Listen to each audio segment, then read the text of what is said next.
Hello, hello. How is my audio? Okay, we have audio, yes. There's a cat cam.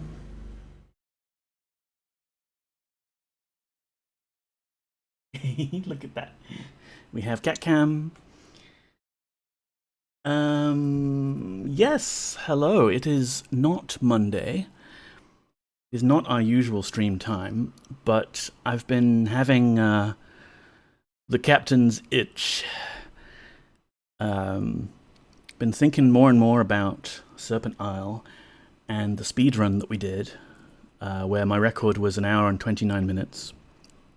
And December last year, someone, let me look him up, give him proper credit.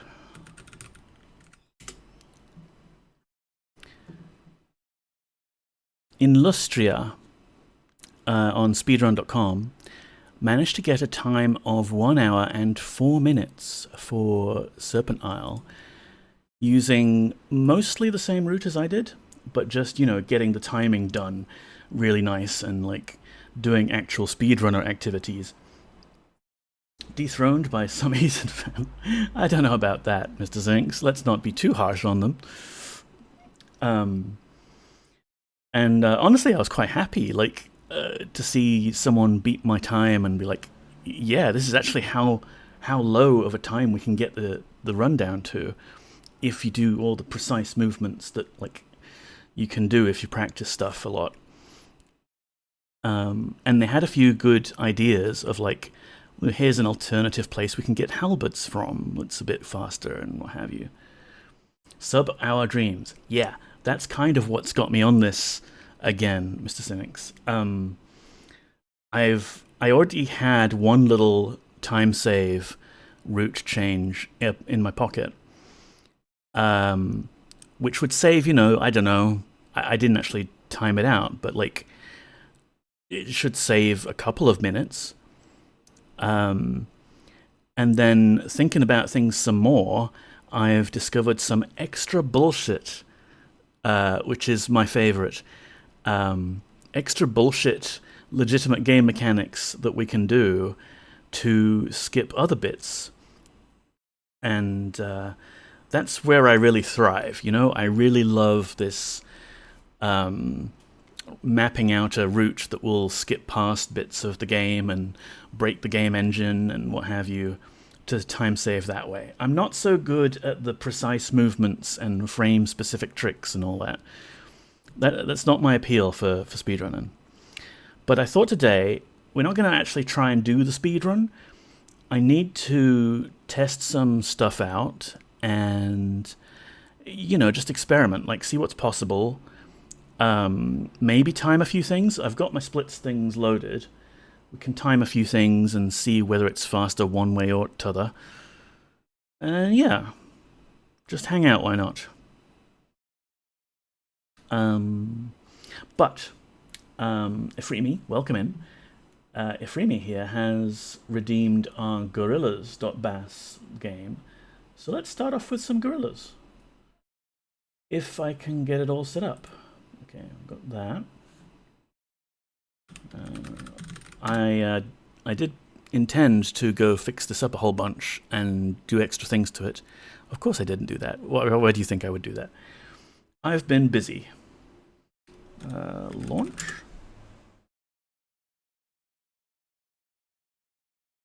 Right, we've got that, and we've got the Gorillas window itself. Cool.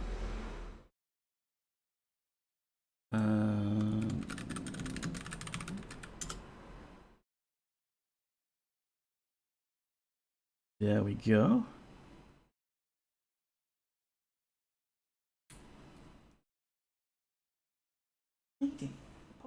Painting around the pillar there. Nerve of this cat. She knows I'm streaming, and she's just deliberately trying to avoid being on camera. Hi! You are a kitty. People like to see kitties on the internet. Yeah? So I thought maybe you could pay your rent and be a kitty on the internet for the entertainment of these fine people. Ow. Sorry, just hit my head on the microphone there. So yes, anyone can type "Bang Gorillas Play" to join the queue, and there we go, Mr. Cynics. I might join as well.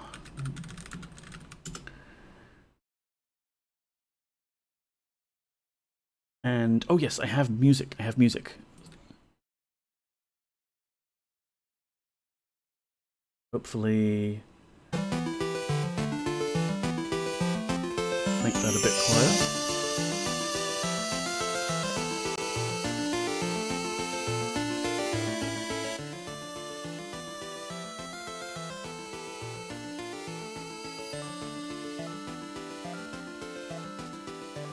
Gorilla battle! Ooh. Good shot there.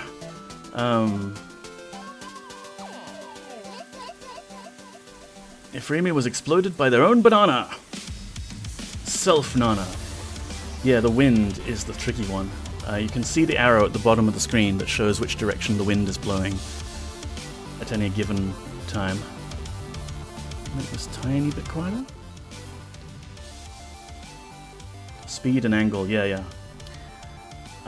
Excuse me while I make sure... I was gonna do something.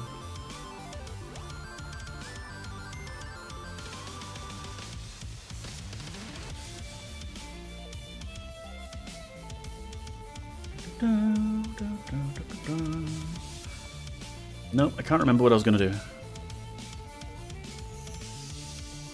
No, it's not feeding you, that wasn't it. You have to wait for dinner time. Oh, hit the sun, but it did not hit Mr. Sinks.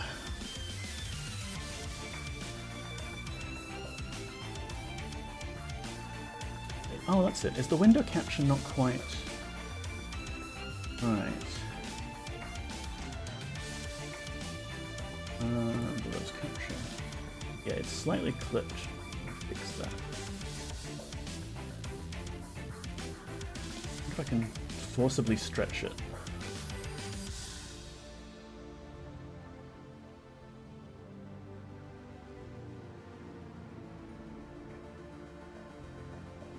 Can I stretch it?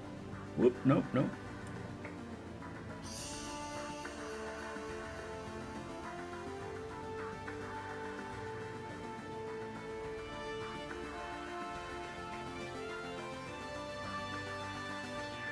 Okay, I don't know what I'm doing anymore. We'll leave it there. Very scuffed, but I'll fix it someday.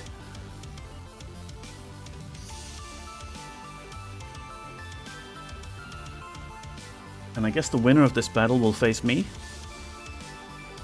Close, you're dialed in. I gotta hit this shot, otherwise rip.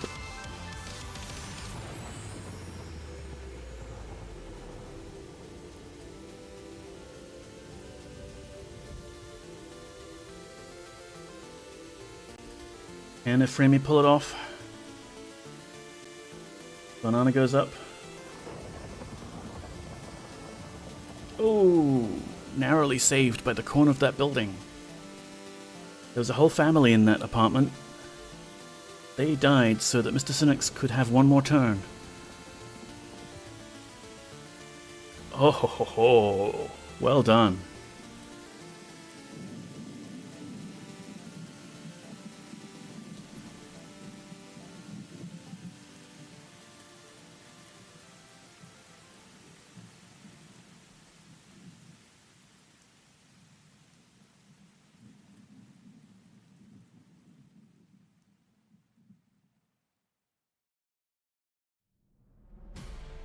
So how is everyone's weekend and or long weekend going? I have not been doing anything. In fact, I've been spending most of the time in bed.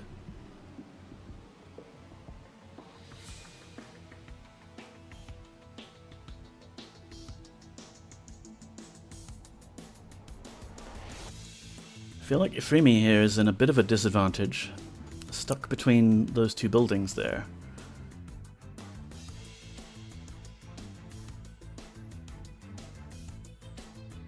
Or it could prove to be their advantage, because they're better defended. GORILLAS.BAS truly is a advanced, tactical, strategic game. Ooh. Freemy might be able to do this.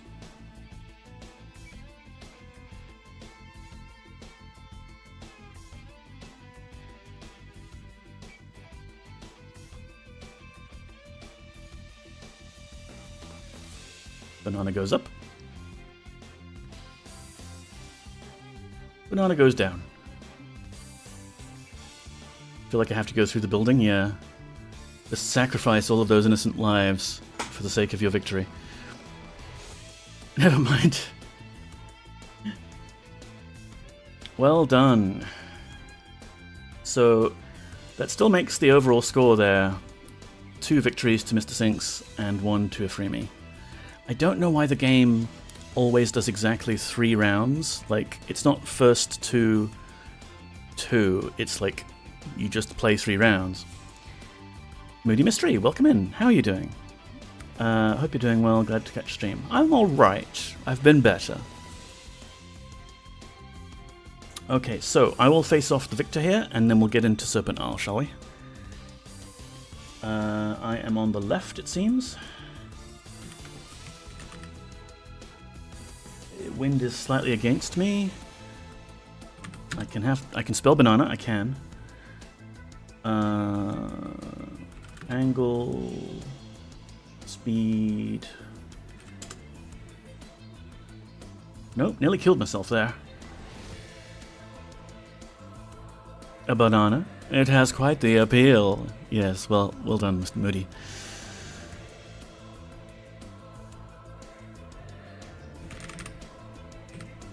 Okay, we've got to go higher and harder, I think.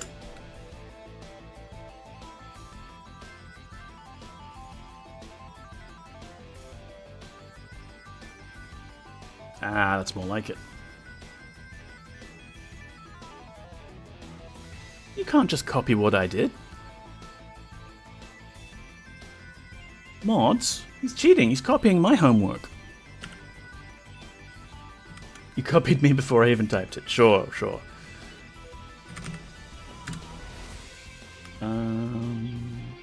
If I landed there, then maybe I wanna...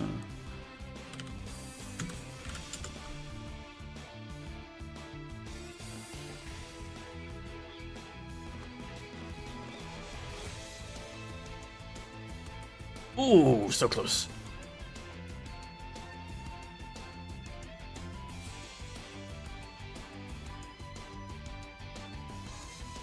No! Okay, I gotta make this.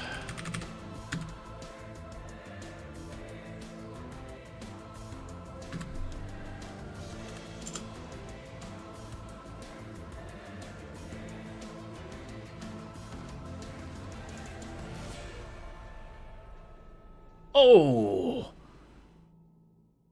Saved by that corner of the building.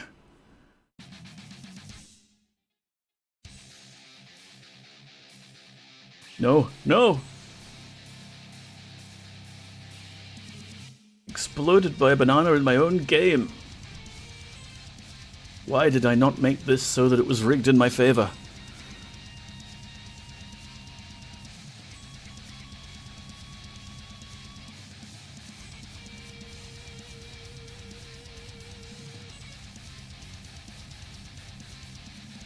Alright, my turn again.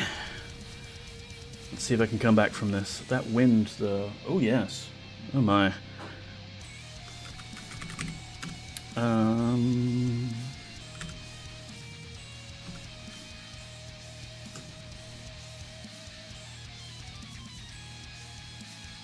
Just gonna destroy the building.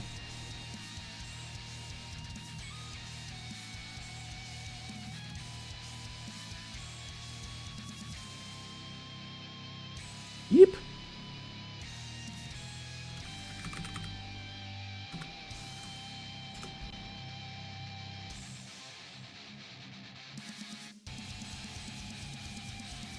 It'd be really cool if they added, well, I mean, it's not really possible with a QBasic game like this, but if you had physics for the buildings... Oh no! No! It's like you could cause buildings to collapse and fall down. That would be fun. Alright, you've won 2 games out of 3, but I still get a third round just to try and save face here.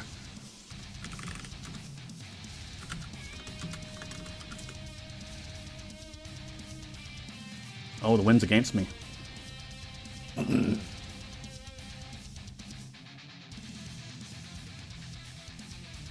So I think the plan for today is we'll stream for a bit, we'll do the Serpent Isle experimentations, we will have a break at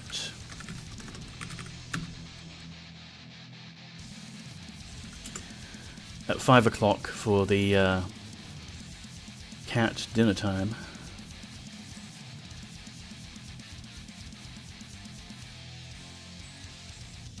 Not gonna do like a full-on run, but we will kind of practice what's possible and see what's good and what's not good for the route.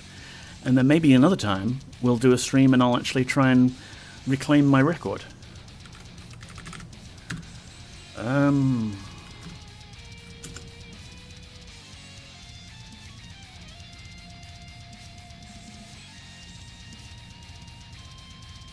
Too far.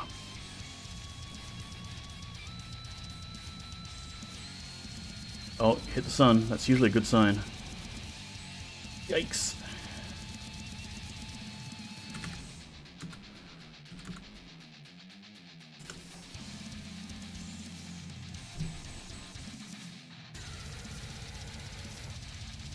Then again, I could get lucky.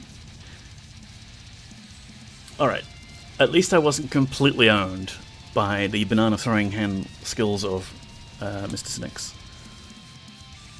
Well done, though. You beat both me and Ifrimi. Stop.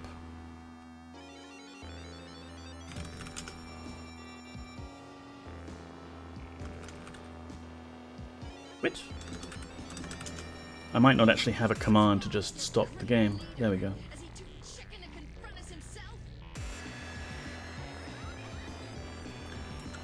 Well done. I should really like keep track of like overall scores for that, so people can see like a big old ladder board or something. That'd be fun. Look at this kitty. Look at you. Hi. Can you wait? Can you wait until dinner time? Yeah, later. Dinner later. Won't forget. Steph Matician, welcome on in. How are you doing? Hope you're enjoying long weekend. So Serpent Isle, and I have where's my splits? I have my splits here, but they obscure the cat cam and the chat, so I'm going to leave them off for now until we actually want to time things. I'm enjoying having almost finished a massive overhaul of V4L2 Loopback. Yay me! Yay you! Like the actual V4L2 Loopback kernel module? Cool!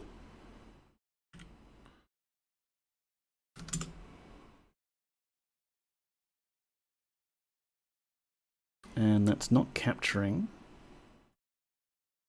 There's neither capturing game audio nor video. Let's fix that. No, no, don't show me your private messages. No, no, it's... Where's DOSBox? You would think it could remember. Main menu. There we are. No, no, no, no. Ha! I'm a streamer. I can do things.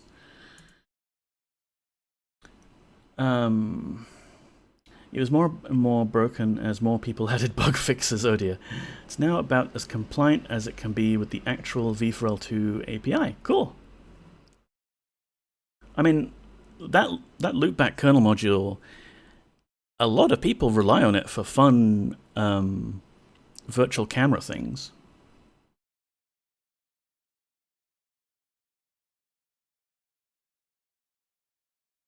Indeed. Put it on the table. Stand back! Battling! In the unlikely event that the Avatar stops me from coming through the Black Gate, I command you to follow the unwitting female human Gweno to the Serpent Isle. There I shall outline my plan to destroy Britannia. There I shall outline my plan to 'Tis my worst fear. regain I must send the number Avatar 1 through on the pillars Serpent to Isle the speedrun Serpent leaderboard. Isle. To be honest, it does mostly work from a user perspective. Yeah, like, but then you'll get weird crashes sometimes, and it'll just be frustrating for people. More compliant is more gooder.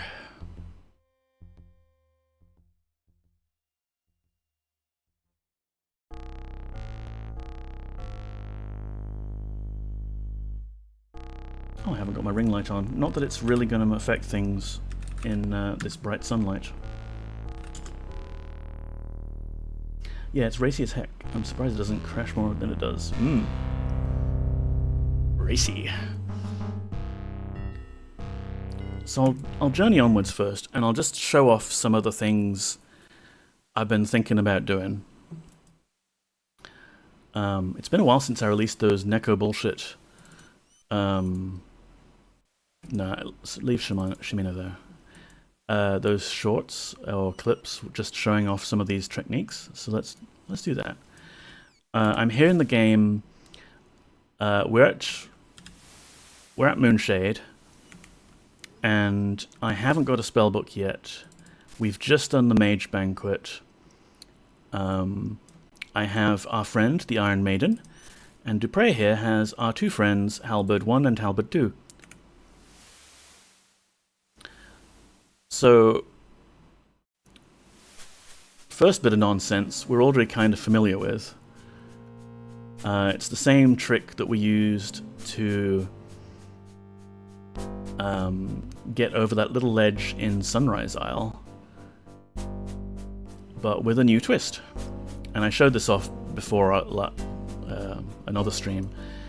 You don't have to have the Vibrate spell in order to get your companion to drop items in a way that you can use to make a bridge. As long as you have just the one companion, and you personally don't have room for the item, or it's too heavy, in this case I've gone with too heavy,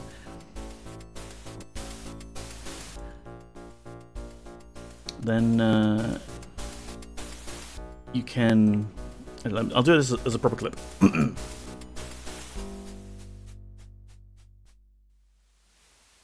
Neko bullshit. Number 3. You can cause your companions to drop items without use of the Vibrate spell in such a way as to build a bridge of halberds. You can use this to great effect in Sunrise Isle, or if you like, we can leave, yes, join by, we can build a bridge of halberds from Moonshade over to Erstam's island. Dupre, leave, Monkal, no, gotta make him join. It can be a bit fiddly, in fact it's very fiddly. Oh, right, I know. There you go. And you can easily soft lock yourself by being mid-air, but it's quite possible to slowly, carefully build a bridge out into the water or into the void and get wherever you want. A little slowly, but possibly quicker than doing a whole big long quest line involving phoenixes and what have you, and getting the password from Pothos. Is this what they mean when they say build a bridge and get over it? Yeah. So we've got to be careful Oh, see there, we've soft locked. The halberd dropped. Dupre did not drop. So now if we try and talk to Dupre, he's not talking to us.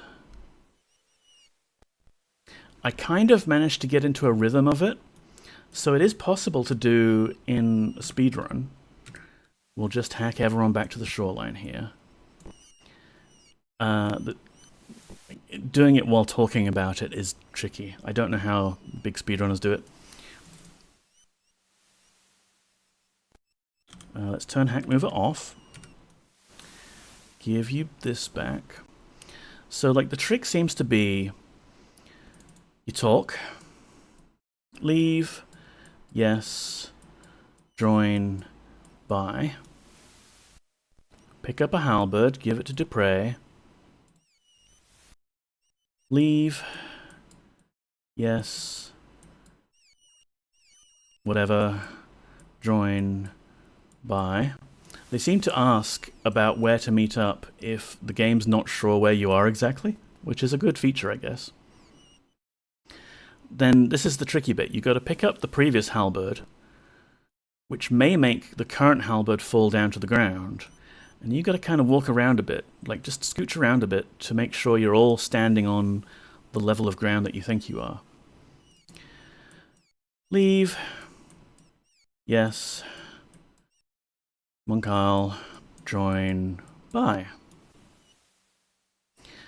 See, in Ultima 7 Black Gate, there you go. Did you see how everyone dropped down a level there? That's what you need.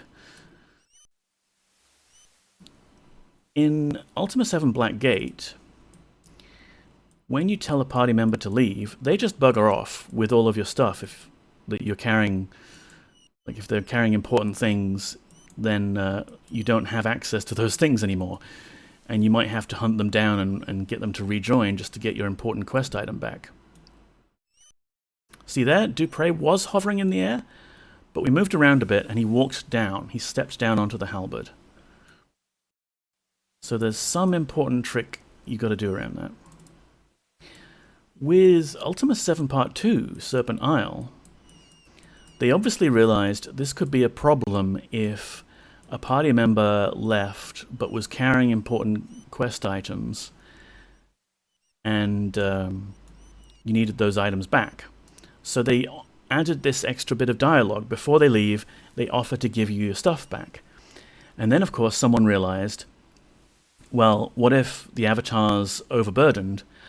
So there's actually dialogue where if I've got Shimino in the party, Dupre will say, oh, you're overburdened. Shimino will say, oh, I'll carry that.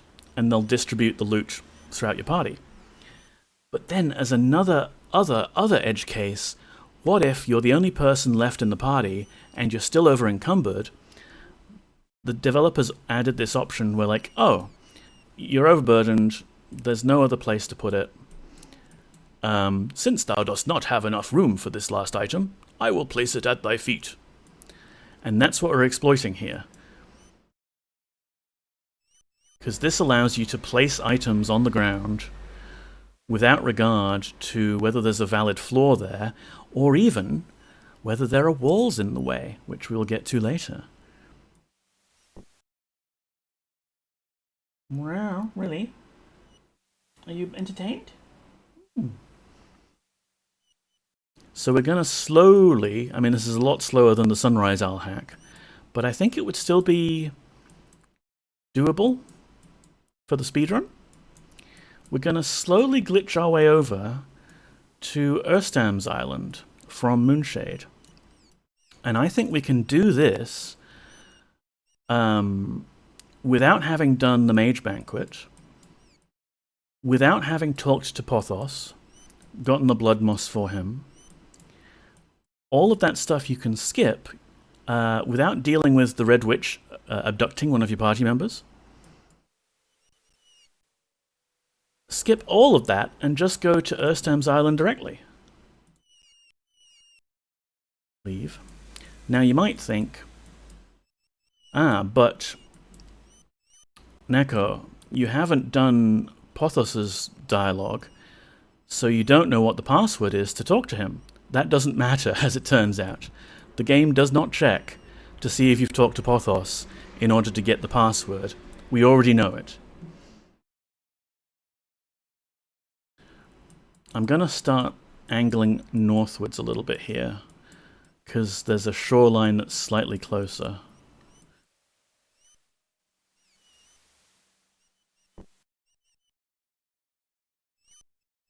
So this is tedious, but I think it's still going to be faster, especially if I'm not trying to talk and annotate exactly what I'm doing with each step. You do have to concentrate. You want to make a safety save before you do this. But it is entirely possible to skip straight over to Erstam's island.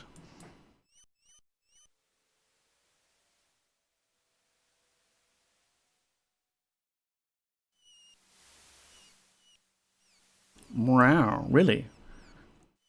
Well, if we wait half an hour, then it'll be dinner time, okay? Dinner soon. Let's check. Are we on the halberd? Yes. Talk to Dupre. Tell him to leave. Yes. Monk Isle. Join. Bye. We're nearly there. See, there the halberd fell down and neither of us did. The game's physics is a little bit wonky, but that's good. That's what we're exploiting here. Leave. Yes. Monk Isle. Join. Bye. Can I get there yet? Not quite. One more. Leave.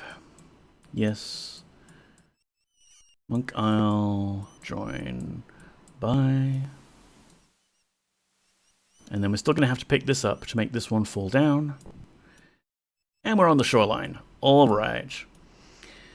Now you might be thinking, okay, the next step to do is, of course, two funny weapons are in the ocean. Yeah, I choose the halberd, Moody Mystery, because not only is it a fantastic weapon, but its hitbox is huge when you put it on the ground. It's actually like 1, 2, 3, 4, 5, 6 units wide. And 1, 2, 3, 4, 5 units tall.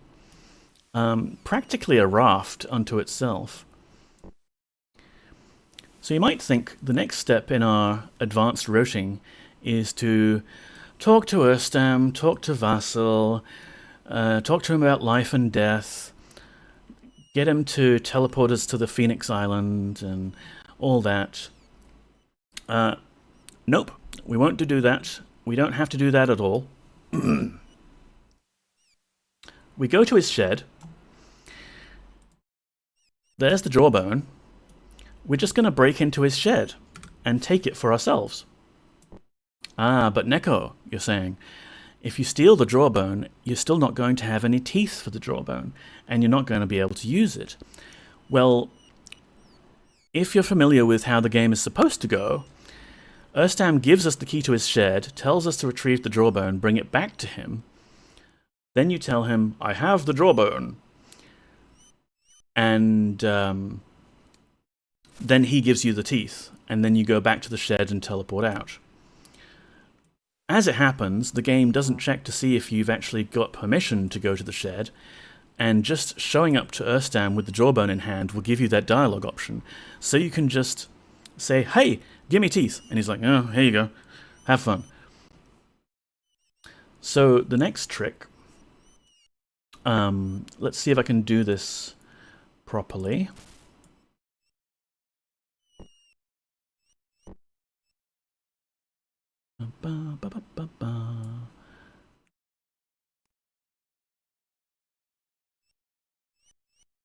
No, stand there. Poppycam active today. Hello, Dr. Yasmin. Welcome in. Put the cat ears on. We shall do that. See these? You see? Look. Up. Not going to show up very well at the moment because it's quite bright. But there you go. Blinky cat ears.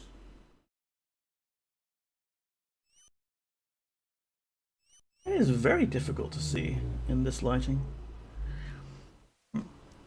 No matter, I have done my sacred duty.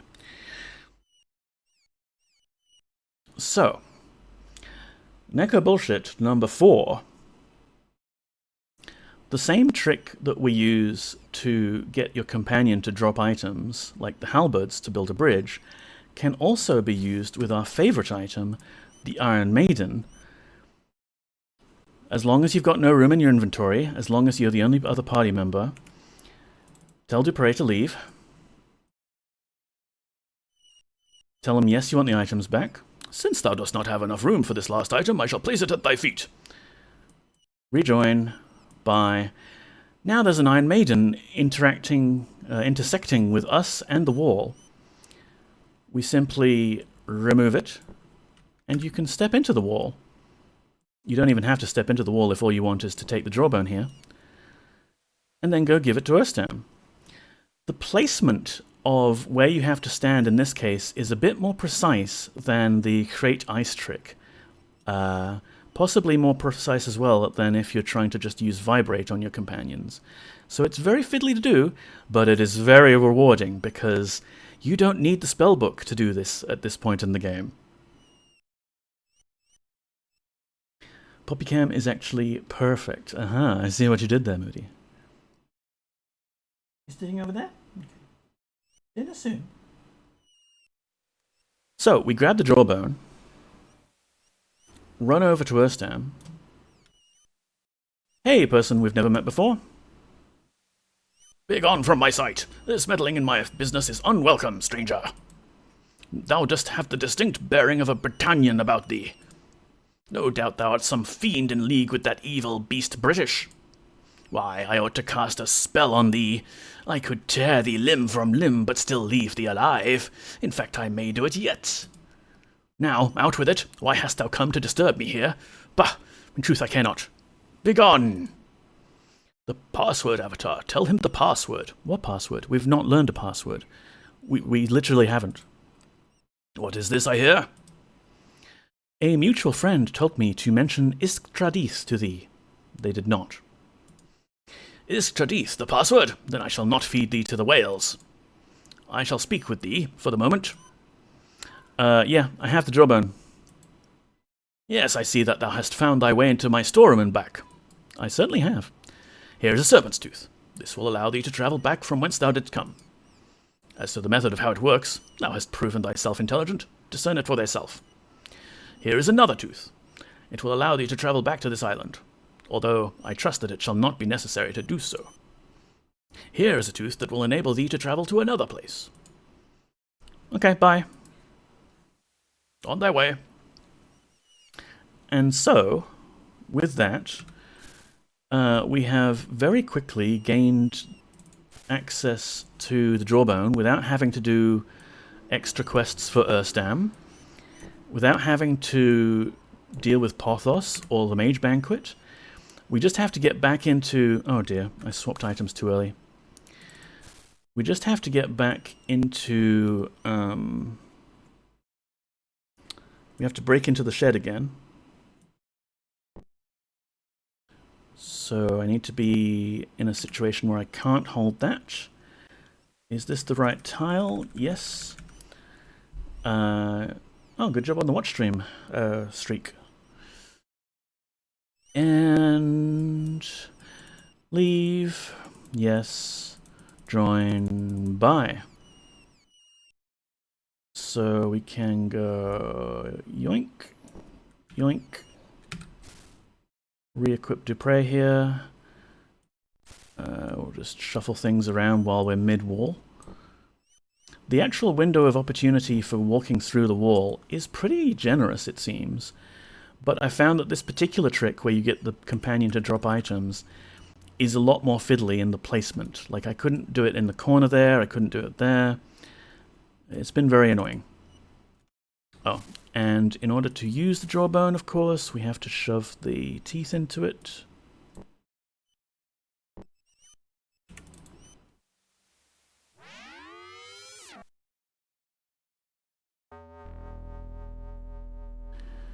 And yay! We can then continue with the route as I would do normally, but with another minor optimization I've discovered. So you know how we go to Monk Isle for the Mandrake Roots? And the original guide, the route that Spade made, based on Doug the Eagle's anti-walkthrough, you go here, you try and talk to the one monk that is the Children of the Corn guy. No, that's Carnax. It's very fiddly because all of the monks look the same. Hi, no, bye. You find out who's the guy who knows about the salt tides. You ask him about the salt tides. He says come back later. You sleep for 4 hours because apparently that's the time required for the salt tides to be right. And then you go looking for Mandrake Root. Well, I mean, they're right there. You can actually take them without having to talk to the guy.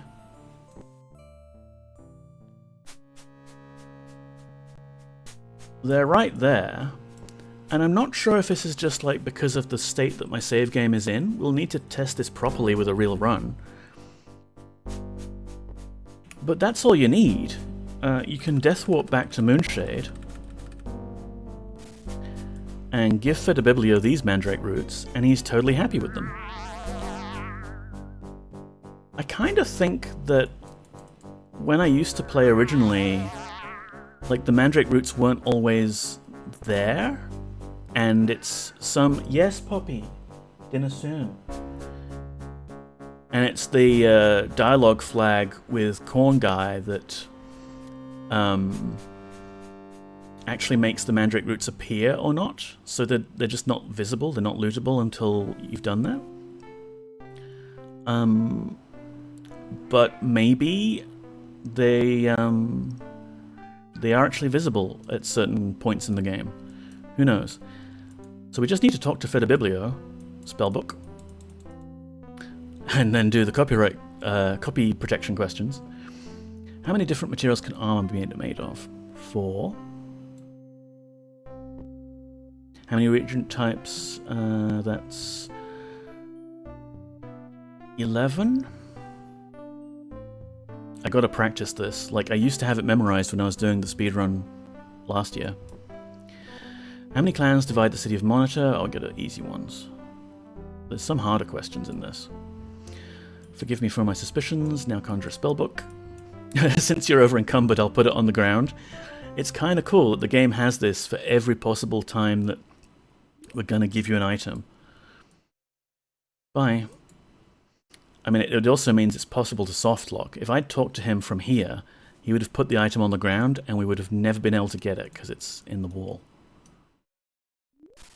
But yeah, there you go. We could get a spellbook. And then probably the next thing in the route to do would be go to the Silver Seed. Mandrake eggs. Yeah, I mean, it's literally eggs, Afremi. If you start the game with Serpent Manimal S, you start the game in the super extra debug mode, where you can see the eggs on the ground that do all of the scripted sequences and things. What you doing, Pop? Sniffing around for food? You that starving? Yeah? You're just skin and bones. You have to scavenge for food. Like, maybe find a few crumbs on the floor. Poor kitty. So, yeah, we would do Serpent, the Silver Seed expansion once we got the spellbook, because you kind of want the spellbook. Acting like she's never been fed. I don't think she has. Have you ever been fed, Poppy? Have you ever had a full meal? Yeah, it hasn't. One thing I kind of wanted to do, but I've thought about it, and we probably can't, is I wanted to see, like, how early in the game can we do the Silver Seed expansion? Because, you know, there's a gate in Monitor that you can use, and in the route we die when we're retrieving the staff from Furnace, so we can get the medallion from Carnax then. And the upshot of doing the Silver Seed expansion really, really early is you would get the keyring. Second best object in the game after the Ring of Reagents. Because the keyring would make that big first half of this game so much easier for the speedrunner. You're not having to fuck around in your backpack going, oh, okay, yeah, this is the key for that door there, there's the key. You just stick it on your keyring, press K, use keyring item. It's great. So good. Meow, yeah, you said that. And I'm telling you, Poppy, it's 15 minutes wait, then dinner. Okay? Dinner soon. She gets like this when it gets near 5 o'clock.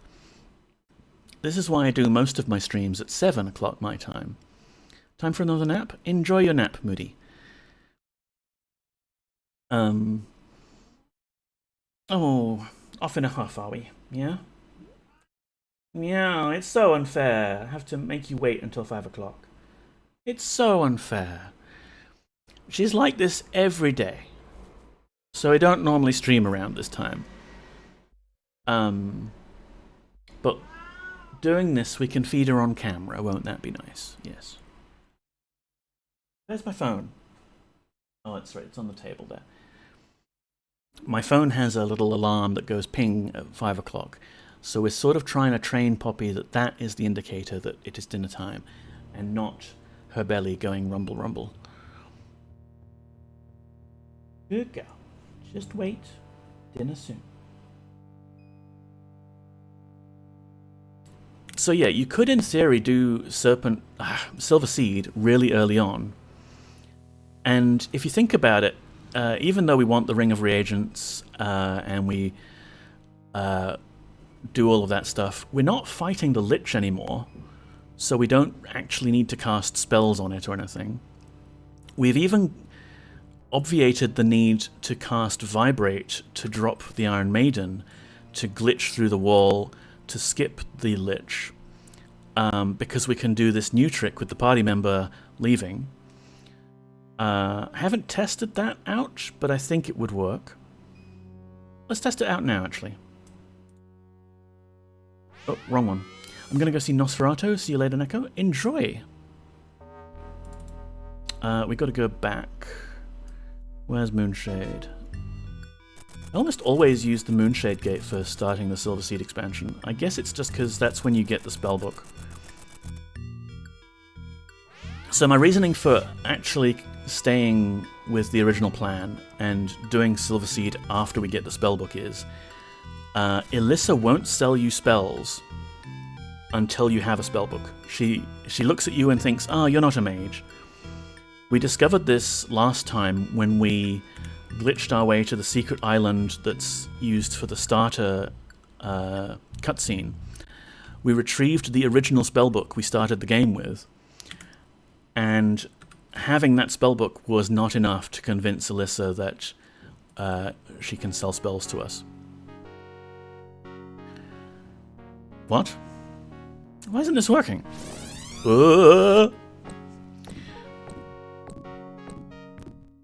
So it seems to be the flag that gets set when you get the spellbook conjured from Fedibiblio. That's what will actually cause mages to sell you spells. Except for, I think it was, Mortego, I think, didn't care and he was going to sell you spells anyway. Like, so you could do stuff with the OG spellbook if you wanted to. It just doesn't help us for this run, because we need Elissa to sell us Serpent Bond and Vibrate. Which we maybe could get otherwise, but, you know.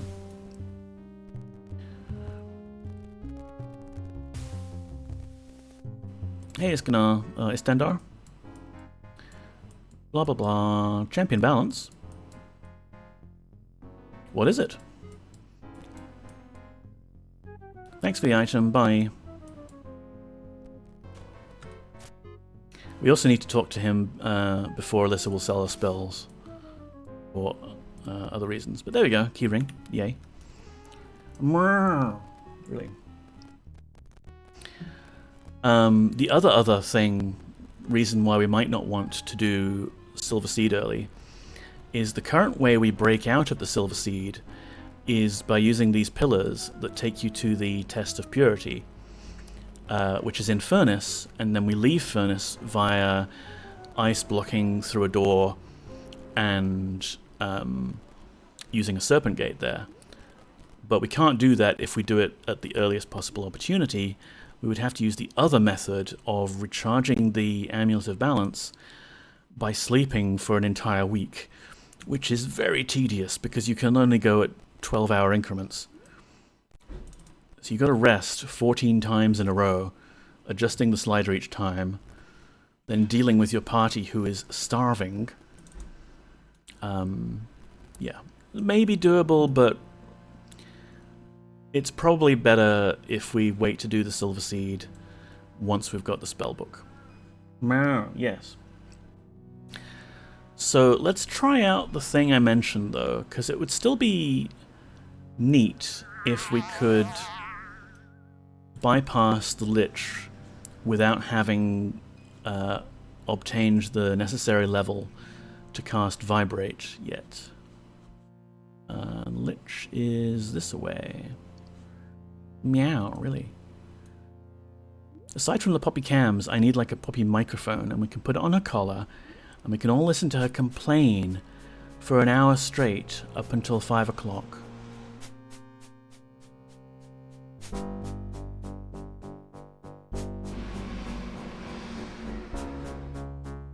So let's go say hi to Aram-Dol.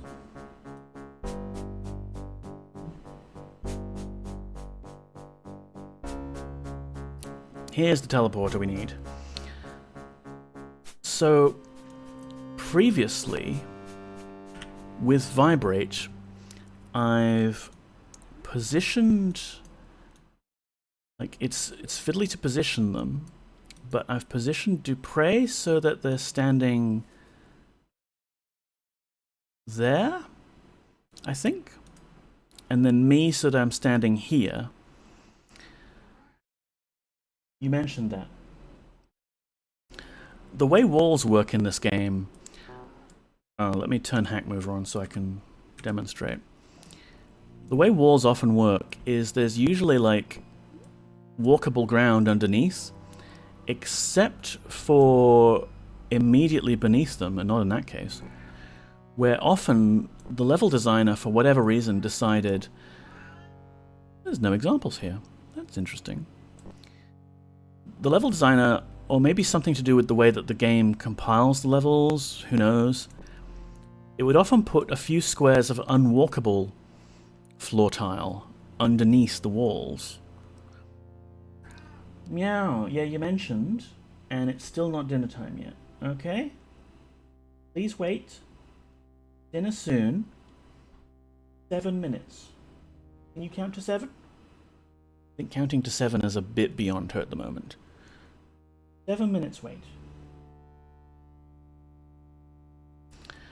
But this is good. I think, yeah, my theory is that you need to place the object that's intersecting with the wall, but it doesn't get you over those impassable floor tiles. So you need to pick your position fairly carefully.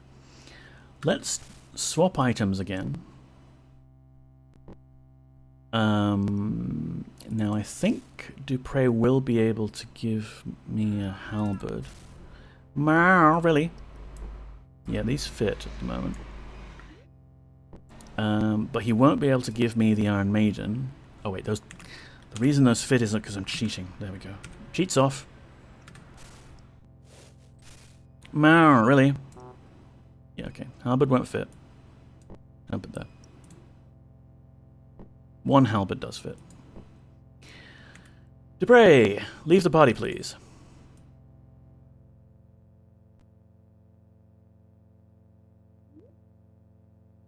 Nope, don't leave again. Join. It's easy to accidentally click again and pick the wrong dialogue option if you're doing this fast. But yeah, the other difference is, unlike Vibrate, which drops the item at Dupre's feet, this trick drops the item at my feet. Which also incidentally means that the bottom right corner... You said that. Dinner soon. Bottom right corner of the Iron Maiden will be at my feet. So I can't use this trick to go east or south through a wall. Bye. Iron Maiden's there. Pick it up again, walk through the wall. Perfect. So we can use that if we wanted to bypass Aram-Dol before even having a spell book.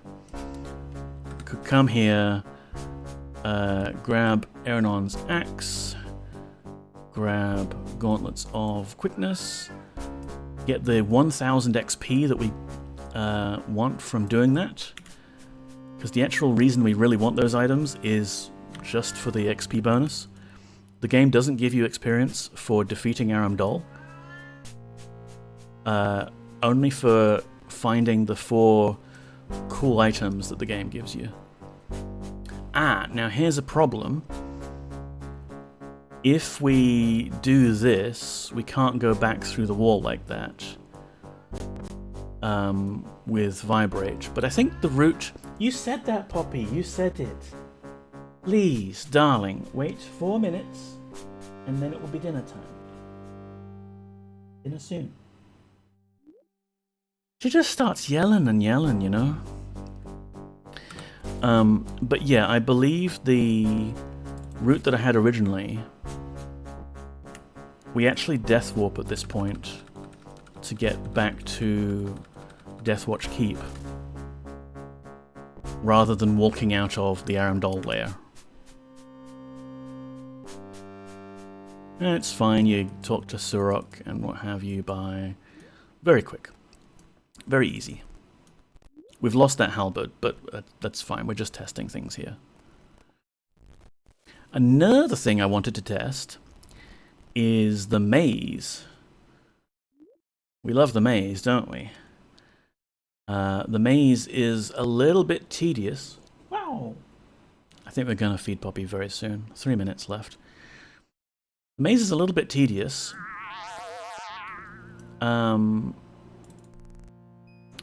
But, in theory, if we both had our party member with us and kept enough of our inventory that we can be over encumbered and not be able to pick up the Iron Maiden, then we could do the same trick inside the maze. I already looked around a bit, and the maze has a roof on it, so we can't walk around on the roof of the maze and do shenanigans there. But we could possibly... There's 2 possible things we could do. We could use the party member leaving trick and have the party member drop the Iron Maiden so we can walk through a few choice walls in the maze. Let me bring up my maze guide here.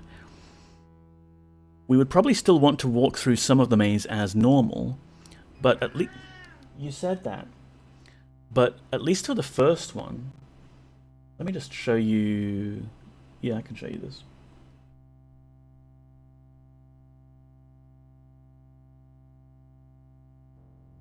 At least for the first one, you just go left, and then if you could go left again, you'd be at the exit of the maze already.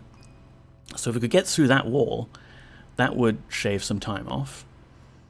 The second maze, you could go through half of it and then walk through a wall. Third maze, you could go through like a little bit of it, walk through a wall. Fourth maze is a bit long. You don't really go anywhere near the exit until the end, but that's fine. Any sort of time saving we do is a bonus, right? The other thing I thought about was, it's about to be Poppydinnertime very soon. Maybe we don't even have to bring the companion in at all. Maybe all we need is the Iron Maiden. Because the way that the walls work... Let me save first.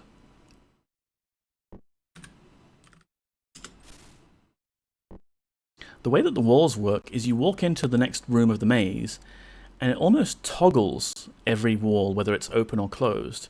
So you'll see an open wall in front of you, you walk inside, and it shuts. Ding! It's dinner time! And, meow, really, can you hear that? I bet you can hear that. Yeah, we're gonna have dinner now. Uh-huh.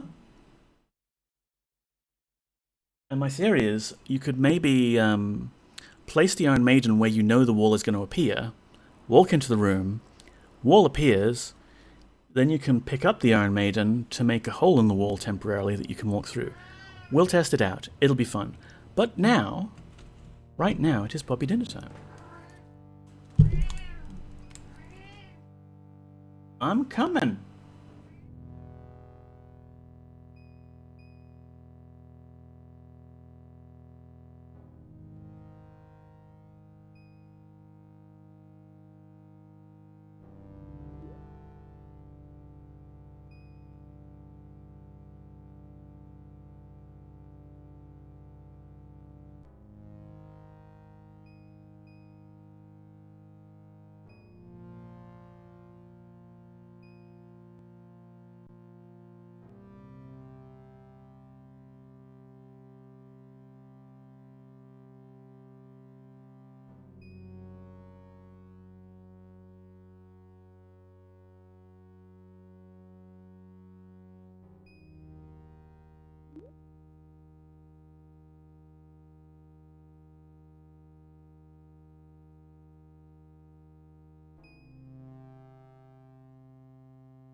That didn't last long. She would like more now. Yeah, she sometimes, gives it a moment and then wants a few biscuits as a bit of a after dinner snack. Something crunchy.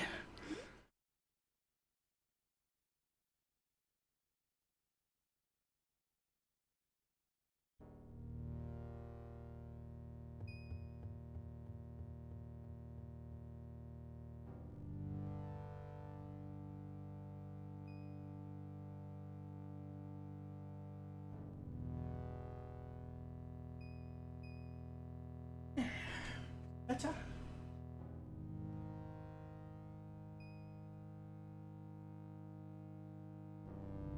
All better now.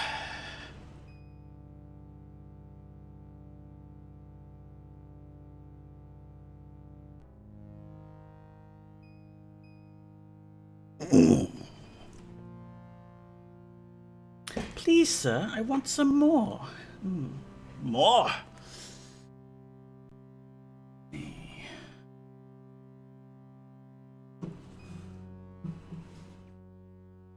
Boop, boop, boop, boop, boop, boop.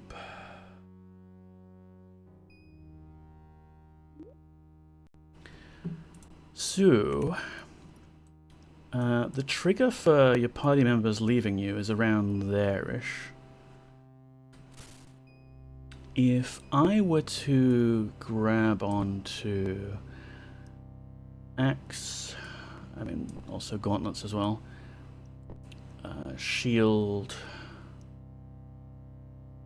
You don't get a backpack when you're in the maze, so that's actually to our advantage.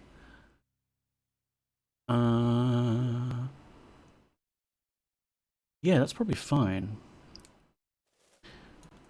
So then we inch forwards until... No. Oh, that's right. We're supposed to tell Dupre to leave.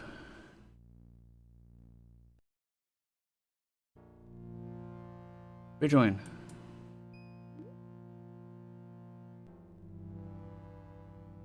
So if we tell him to leave before we hit the trigger, don't give them to me yet. Walk over the trigger and then get him to rejoin. That's the trick. So now we have a companion in the maze, and we've had all of items taken away from us, but we've still got these. So the official route for the maze is you first walk left by 1. Interesting, so that wall didn't activate or deactivate at all. I've not got Hack Mover on. So can we just ask Dupre to dump the Iron Maiden on us and walk through this wall, is one question.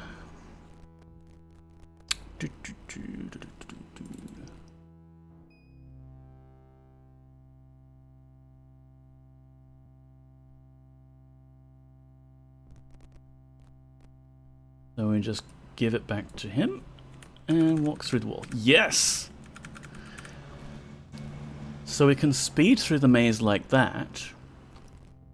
Now we are in level 2 of the maze, so we could go north, north, north, west, south, south, west, north, north.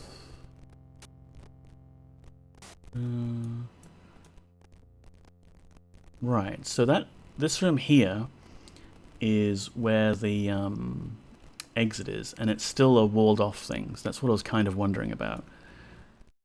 That opens up.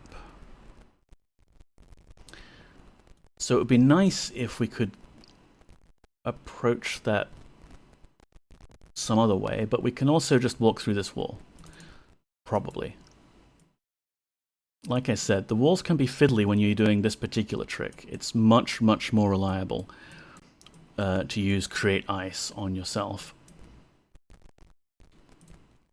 For starters, you actually have to be able to find and click on the Iron Maiden, which is not always easy.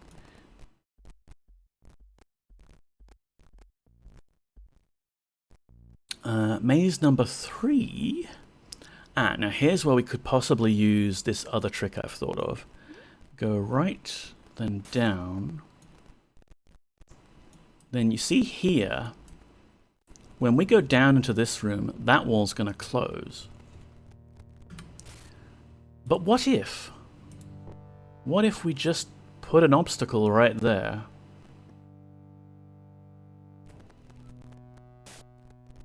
The wall closes on it, but we could maybe just pick it up and walk through? No.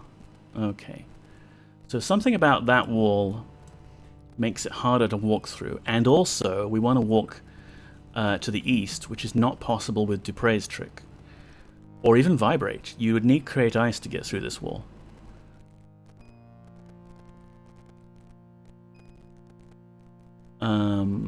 But this is fine. I mean, you can just do this section of the maze if you want to. Or... looks like we could go through here.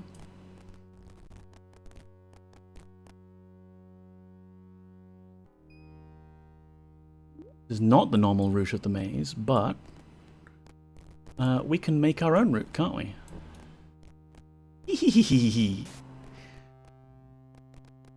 So then finally... this is a bit fiddly.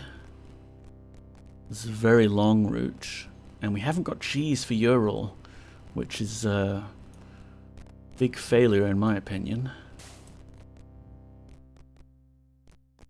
Gotta give Ural some cheese.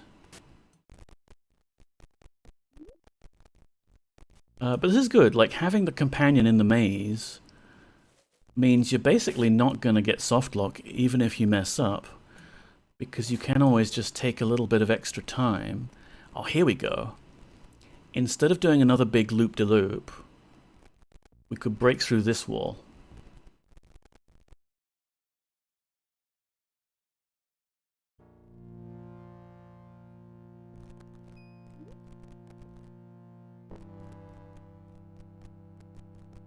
And then go this way, pick up Helm of Light, and exit. You still got to do this tedious re-equipping of yourself, but I think that's pretty good.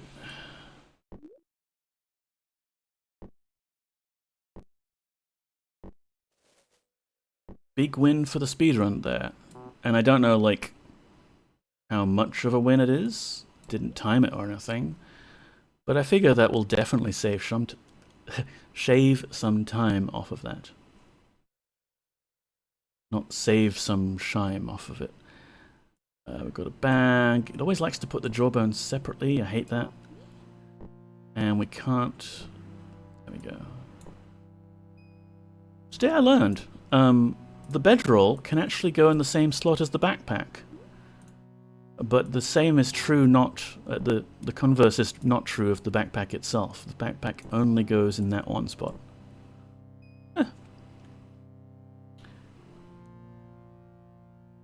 Cool, so that's another saving we can do.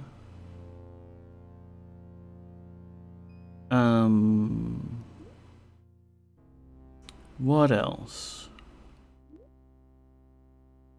Like, we can do the Aram-Dol thing.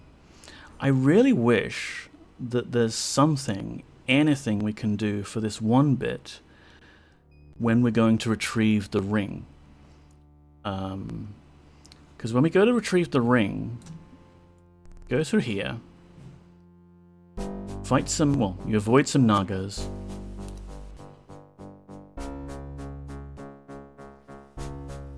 And then there's a trapped hallway with so many exploding spells and sword strike traps.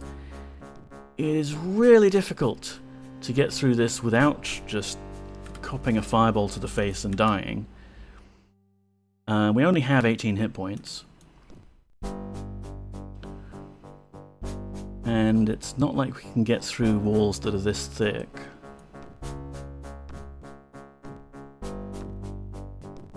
I mean, could we obstruct the fireball? We can.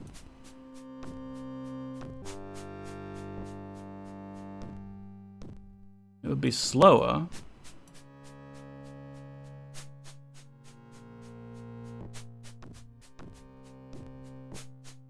You could kind of do that. That's a thing. Like if you want to do it a bit more safely but slower, because the alternative is, you know, you die there and you either have to walk back from Surok's place or reload a save, and that's going to take time.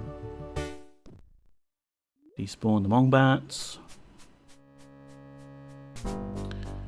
Oh no, that's not the way. It's been a while, so if I gotta do this as an actual speedrun, we're gonna have to practice some more. Let me scroll down. Maybe scroll up actually, because I would have done the ring first. Yeah. Go down here. Then down here. Wildman? Oh, here we are. Right. Looking at the wrong map. Follow this trail of coins through that illusionary wall.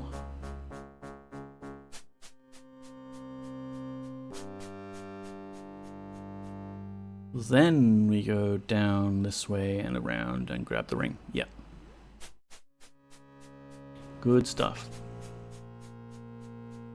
I was also trying to look into the use code at one point for what happens when you die. Like how the game determines where it sends you and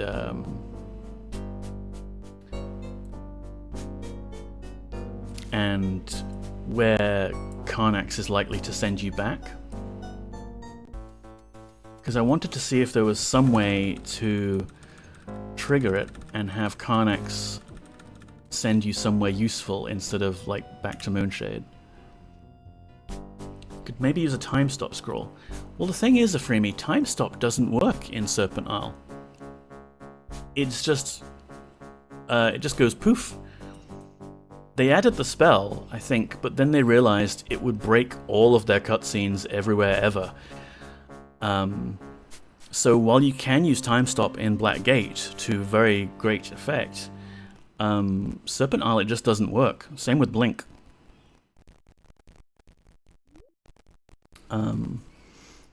So yeah, that gets us the Ring of Reagents, and I think that also gives you XP, so that's like doubly delicious.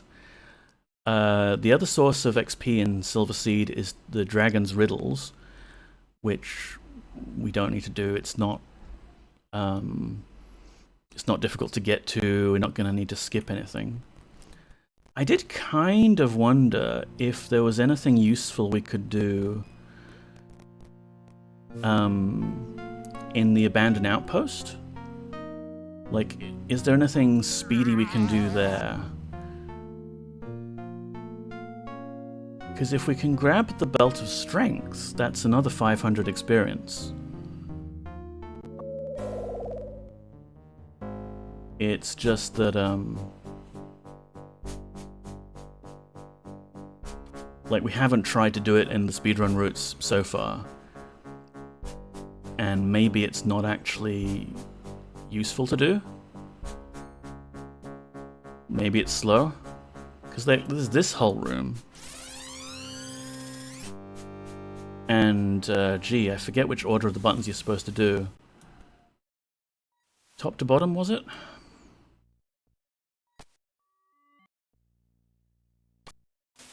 Yay!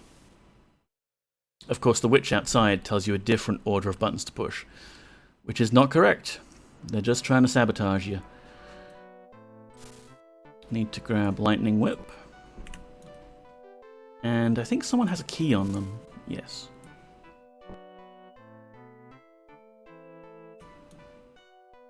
Never really used the spell, just remembered it existing. Yeah, I was really disappointed that you you can get the spell. I believe it's in Columna's basement. But it just doesn't exist. Well, it doesn't work.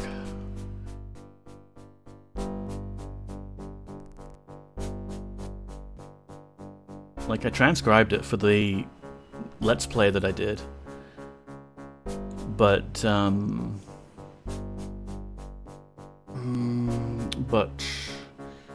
yeah, just like for the sake of completeness, really. There's another bunch of scrolls, like really high-level scrolls, right at the end game on the Sunrise Isle. I guess, you know, just like here, if you were missing out on this cool spell, you can grab it there if you wanted to, but it's kind of pointless because you're at the end game already. So if we had Dispel Magic, we could get through these barriers. But there's also a puzzle involved, which is probably the fast way to do it. Oh god, Serpent writing. Do we have translation in our spellbook? We do. Sacrifice by fulmination. And if you look up the dictionary definition of fulmination, it's like a thunderclap sound, like lightning. So sacrifice your lightning whip. You can go down here. There's a sneaky passage somewhere. One of these. Oh wait, that's right. There's stairs here. You go up here. Then up here. Ah, skeletons. Dupre bravely attacking the skeletons with a Iron Maiden there. Don't know how much damage Iron Maiden does.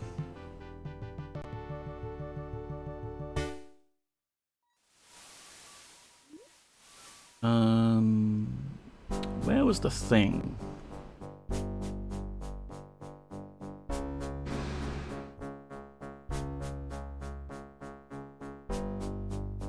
Like, it's been a while since I've actually done this one. Oh god, maybe you can... Ah, there we go. Companion auto-activated combat mode. That's nice. And now he's dead. And now I'm asleep.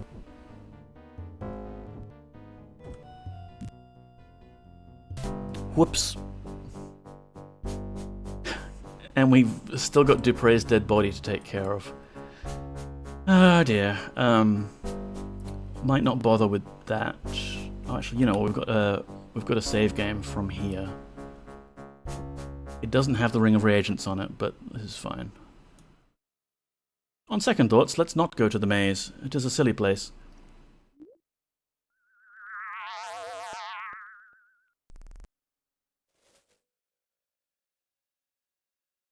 Yeah, I was just wondering, like, how involved it is to get the Belt of Strength. But you know what? It is kind of involved. And I don't think there's an easy skip there.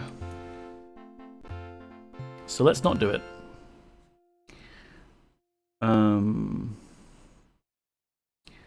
One thing we could do, I guess, if we were being all strict about it, we could time how long it takes to do the test of purity to get out of Silver Seed versus how long it takes to just sleep through the whole thing. Ah, Poggers. That's our name, don't wear it out.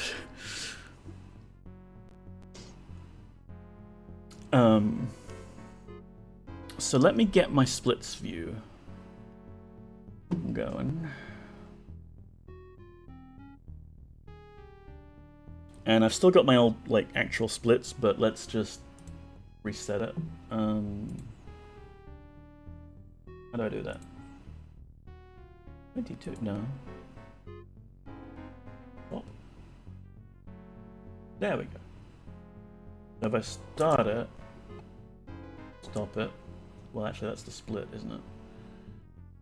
But that's fine. We can just use this as a timer.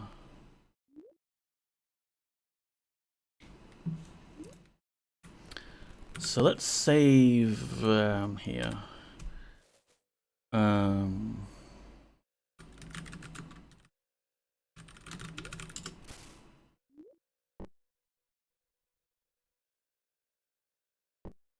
So I'll do the really boring one first, I guess.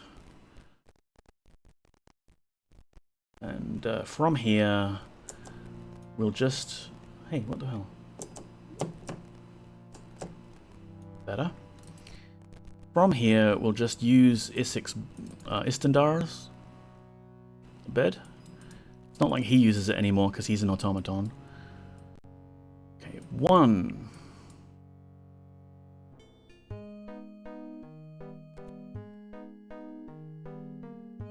2.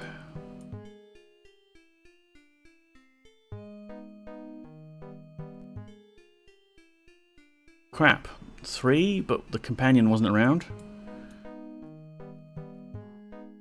Can't get there? What's this, 4? Didn't count on this being quite so fiddly. 5.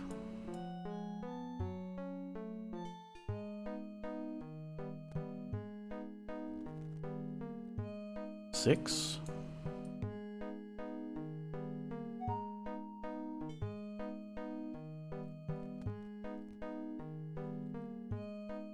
7. Halfway through.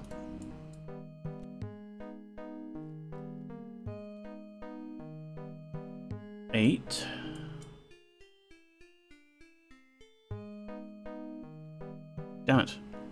9, maybe? I suspect we sleep 8 hours if we're not got a companion, so I might have to do another one. 10. Might be off by 1 anyway with the counting. It's fine. We'll build in 11. A bit of a leeway in this timing that we're doing, because we're trying to time out how long it might take to exit Silverseed this way. 12.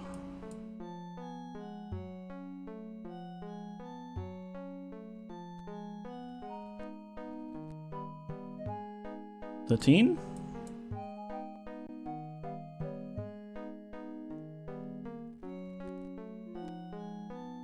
14? Screw it, let's try this.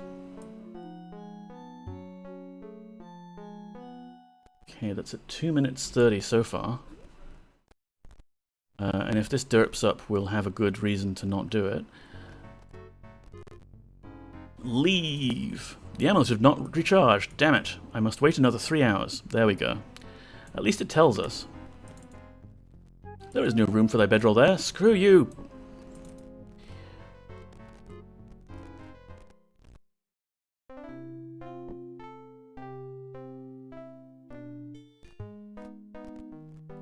And then, of course, everyone is starving. So, food. No more food. Oh, that's a problem too. The route that we've been doing doesn't really use food. Because, there we go. Oh, damn it. Okay, so stop. So about 3 minutes 20, maybe 3 minutes if I did it quicker, to escape the Silverseed by waiting a week. But yeah, the route that we've been doing doesn't really bother using much food because we die so often. We death warp, and the nice side effect of death warping is you get a full belly.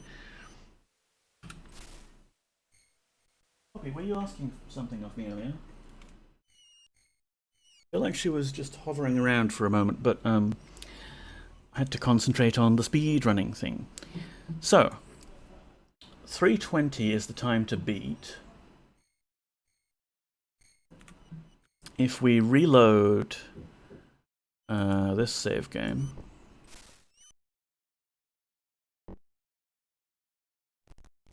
and we do the test of purity instead,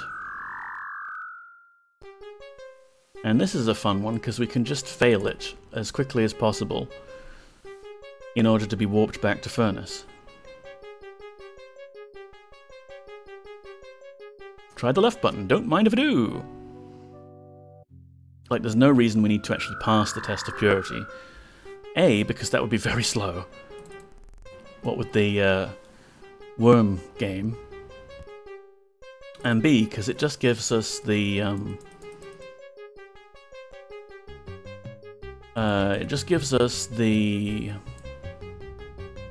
Serpent Ring, and we don't need the Serpent Ring. Like, it's one of the Serpent items that you're supposed to collect, but you don't actually need it.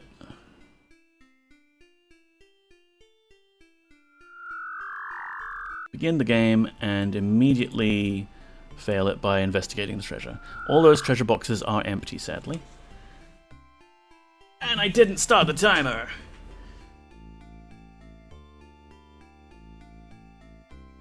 I didn't start the timer, I'm a dumbass. Okay, reload. We'll just do it again. It wasn't that long. The whole point of it is it's not that long. There we go.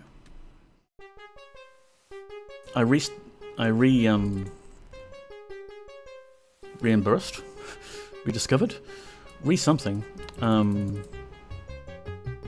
I got my special splits button back into service. It's literally just a single button that does a particular keyboard combination that I've set up for my split software. But it's plugged in slightly at an awkward angle. I'll show you once we've got this part done.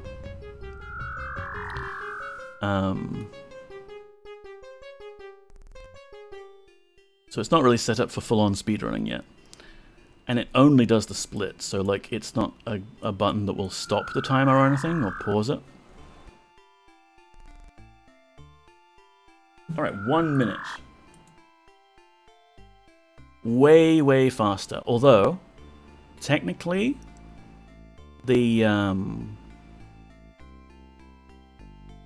waiting 1 week option dumps us back at the Moongate that we started the Silver Seed at. So technically, if we want to be comparing this fairly, let's restart the timer and we'll go all the way to the gate to exit Furnace. Boop. Okay, bye. Failed your stupid purity test, but I don't care. I am out of here. So the way to get out of Furnace that we like is, well, first we have to kill these damn snakes. Why did it have to be snakes? And then we don't have Create Ice at this point. We would. But let's also test... Oh, God. I screwed it up. Hang on. Join. Let's also test our new Iron Maiden dump method. Okay, so leave. Yes. Here they are. Monka. Join. Bye.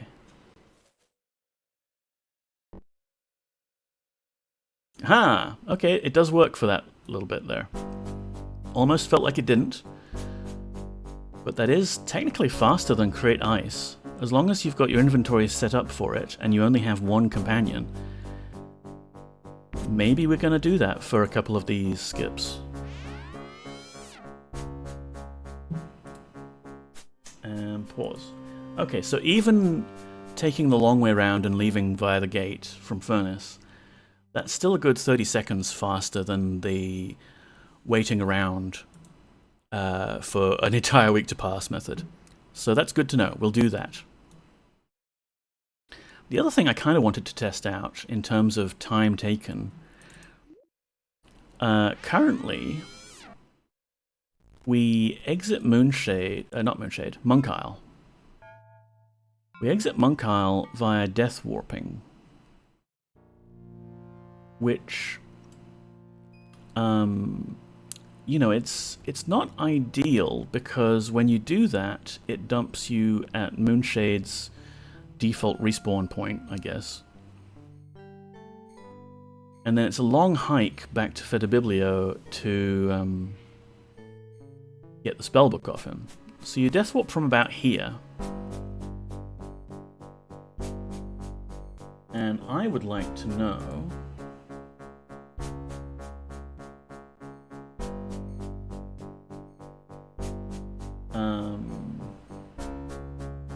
I'd like to know whether or not just walking back to the Monk Isle gate is faster or not. So let's try both. First we'll try death warping and running back to Fedibiblia. Got to account for the whole route.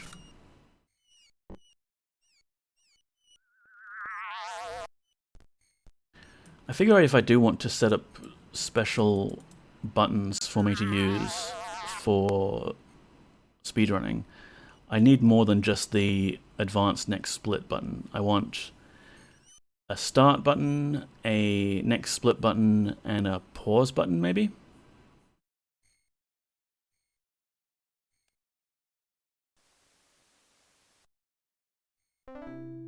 So we just got to run through Moonshade and get back to Fedibiblio this way. Pause. That's 53 seconds. That's not bad. Let us go back.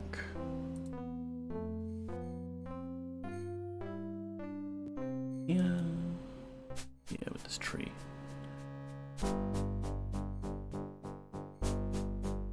No, stop.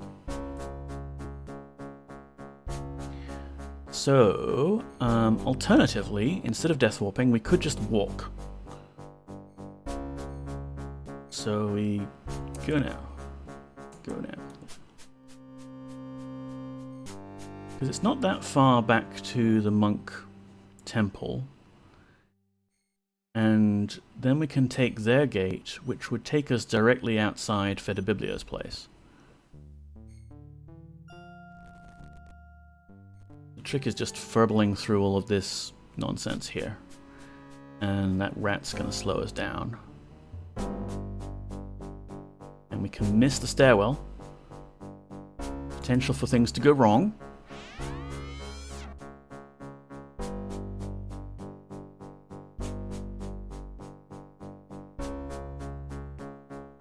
But it's good to time these things out to actually figure out what is legitimately faster. We're doing speedrun science. Oh, okay, 52 seconds. So it's about the same. And death warping is certainly a bit easier, less prone to problems, so we could do that then. Cool. No cat. Alright, what other trickery and chicanery did I want to try out on stream? There's one thing. Splits catch off. There's one thing which was, you know, one of the big blockers in this whole route from early on, which kind of got me thinking about doing the speedrun to start with. Like, it's how this whole thing began. Don't have hacks on? No. So, one of the key items that you need to finish the game is the Serpent armor, and the Serpent armor is in the Fawn treasury. Oh wait, this is their, this is where I grabbed that Iron Maiden from. That's the jail. The treasury is in the castle, the palace. And it's locked, and the only way to get the key is from Lady Elinda, and the only way to get that is to meet her in the swamp, and the only way she's going to be in the swamp is if the Banes are released, and you need the comb from Columna, and it's a whole big thing. But there's a Serpent gate here, and you can just walk across the hall here.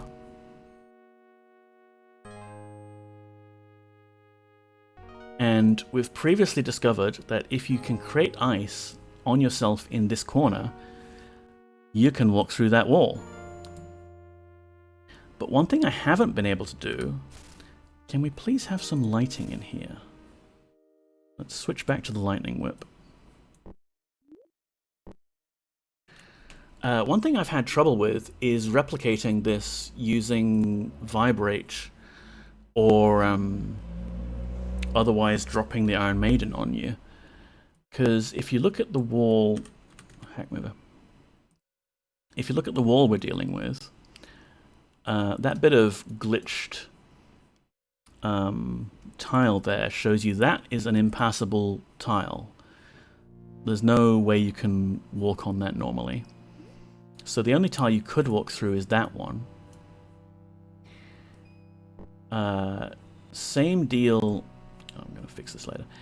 Rip the walls apart here so we can figure out what's going on. Same deal with these two walls. Neither of those are passable because, look, they don't have a tile under them. And for whatever reason, it seems that walking through a door with my shenanigans is especially difficult.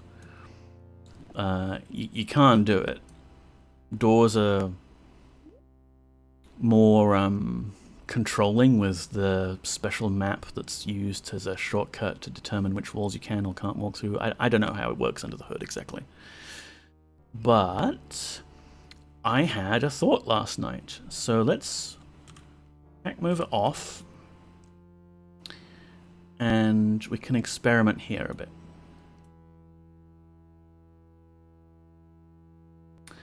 So, there's a few places we could try the trick. Like here, here, and here, I think. The possible places where things might work. So we'll try all three.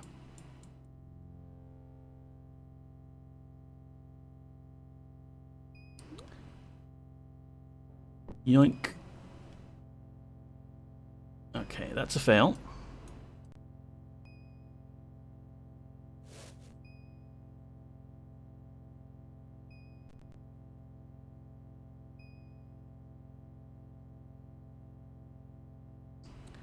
This one is trickier. We can't see where the Iron Maiden is. I'm gonna have to click around a bit. We might be able to see a little bit of it past the wall.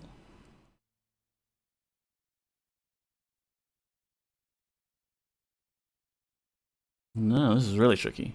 Where is it?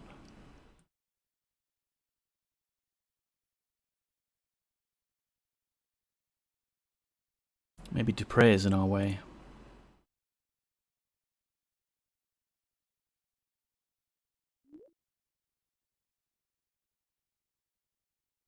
We should be able to walk out of it and then back in.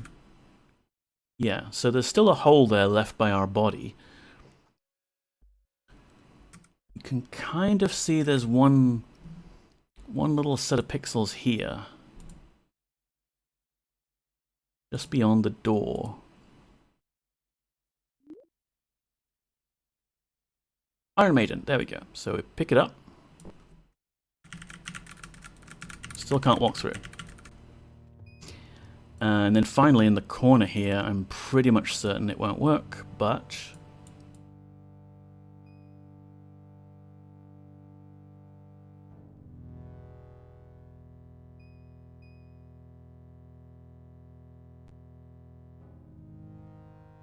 Can I see where it is, please?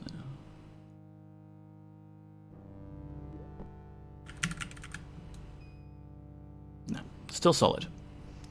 So something is not working well for that particular cheese. Like I said, it's a lot more fiddly than using the magic spells to do the same thing. But I had a thought, because a lot of the problem that we're encountering is the fact that some of these walls have no actual floor underneath them and are thus doubly impassable. But we've learned a trick or two about dealing with that, haven't we? We have learned... Put that aside. Okay, we need to be able to hold the Iron Maiden.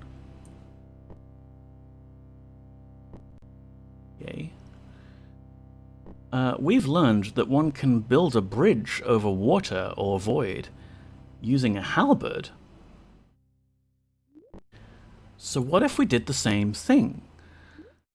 Build a bridge over those tiny little impassable tiles by sticking a halberd through the wall.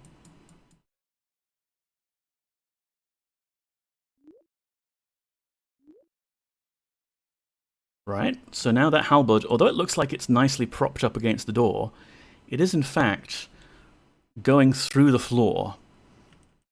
And we can stand on top of it because in Ultima 7, the general height of a room, like the height of a wall, is 5 game units tall.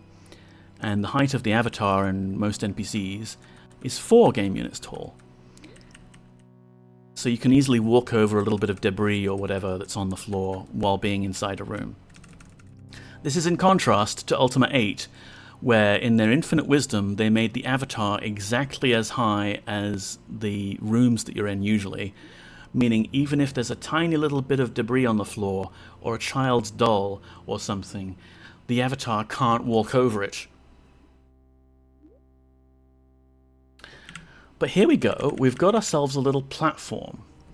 So now, the question is, can we switch Dupré over to Iron Maiden dumping and dump an Iron Maiden at our feet, but 1 unit taller than we have been previously? How about that? He actually asks us whether to meet us at Monk Isle or not this time. Because he's not standing on solid ground, I guess? Curious. So now we've got an Iron Maiden on top of us and through the wall. Can we drop it back there and walk? No? Come on, come on! What about through the door itself? Can we do that? Because maybe doors are less tricksy when doing it this way. Leave, yes. Join, that's interesting. I'm standing on the halberd, but Dupré is not, so he thinks there's a safe place to rejoin, I guess. Doesn't need to ask me. Also, you know what? As long as we're talking about it, I understand fully that this is just a game mechanic. And this is there for the sake of gameplay and not actually, like, this isn't supposed to influence the story. But you know how sometimes, like just then, you ask a companion to leave, and they say, where do you want to meet up? And you say, Monk Isle. And they say, okay, if we get separated, I'll meet you at Monk Isle. No doubt, Thoxa can fetch me there. So firstly, how are they doing that? They don't have the hourglass to summon Thoxa. I've got the hourglass. Maybe they just yell, Thoxa, Thoxa, can you come pick me up? Maybe there's an app for their phone, like Uber, but for Thoxas. Regardless, by some means, Thoxa summons the companion using teleportation to get to Monk Isle. Wouldn't it be really handy if we could do that? Wouldn't it be really nice if we could just say, Thoxa, can you teleport me to Monk Isle, please? This guy needs some fresh Mandrake Roots. And then, hey, can you send me back to Moonshade now? That'd be great. And then, hey, I'm tired of being stuck on Moonshade. Could you send me to Monitor? Would allow us to bypass huge sections of the plot that would otherwise require us to be trapped on Moonshade for ages and not have a way off. Anyway, yeah, like I said, I know it's for gameplay reasons. I get it.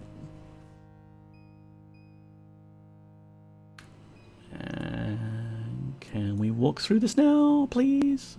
No. Okay, well, I think it was worth trying out, at least, because this would be great if we could bypass this without needing spells.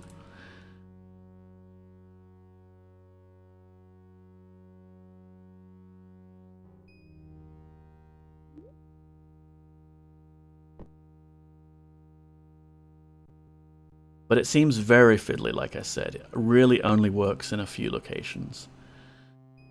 What happens if I pick up the halberd? Oh, I can't get there. What if it happens if I pick up this halberd. Can't get there.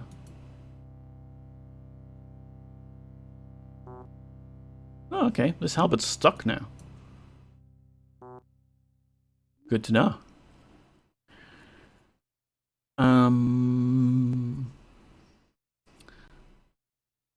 Alright, well, we'll just hack that back into our inventory. Thank you very much. So that's not an option, and we definitely need Create Ice to get through there. Maybe Vibrate in a pinch, but I don't think so. I mean, I also considered, like, because you can use Vibrate like Create Ice, could we skip getting to level 7 and just rely on being level 6 and casting Vibrate in all of the situations where we would otherwise be using Create Ice? The thing is, you still need Serpent Bond, as far as I can tell, to get through the Serpent Gates in the cheesy way that we've got. That's something we can also test, but I've given it a pretty good go, and it seems like there's no way to cheese past these doors, except by, of course, becoming a snake, climbing onto the railing, and climbing down. The halberd exists in a liminal void between door and floor, sacrificed in the name of speedrun science. Yes, indeedy. So you could do the Iron Maiden trick here. Leave, yes. Join by.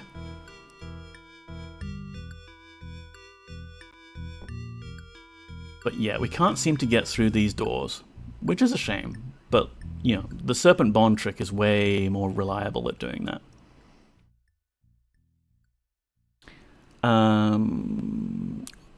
Finally, there's one that I've already practiced and figured out, but we can do on stream for you to show off what I have planned.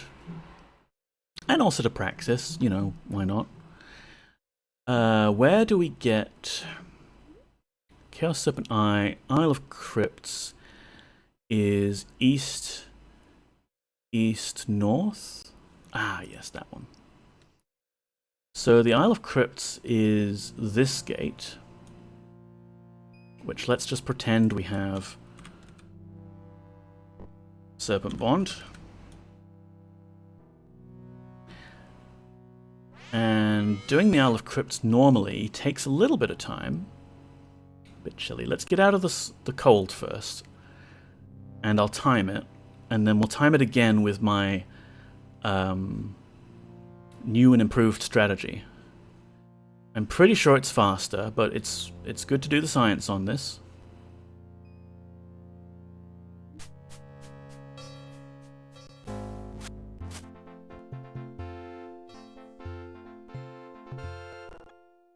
So let's save.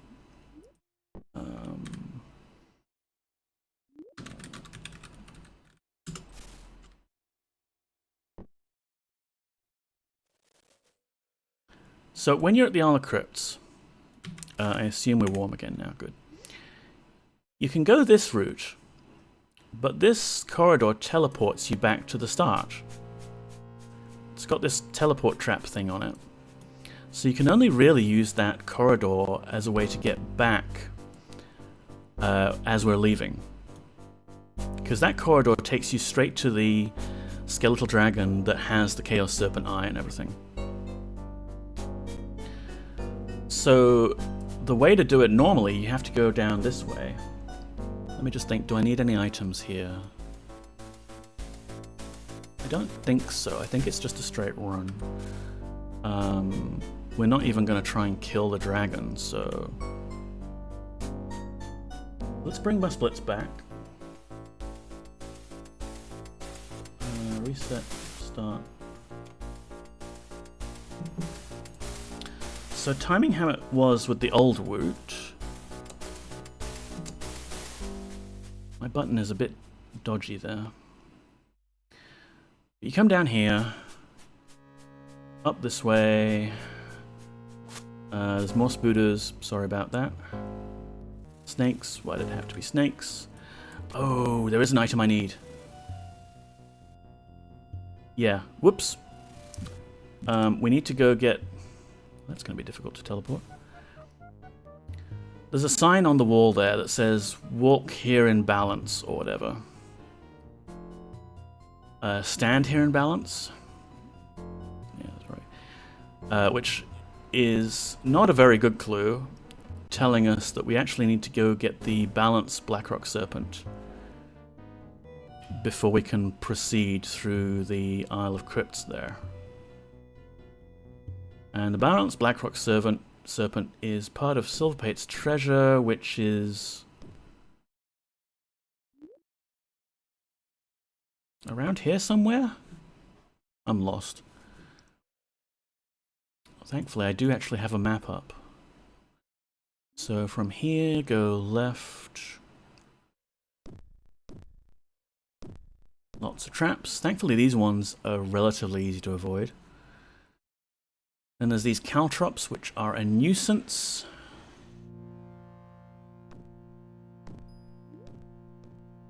Probably go get the restoration spell or something.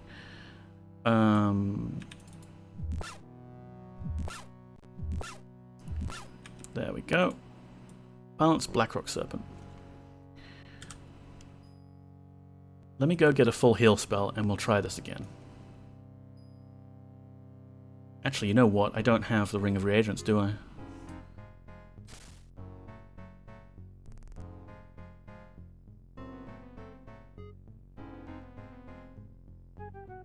Oh, you know what? I probably already picked it up. Because this save game is based on having done the Mage Banquet.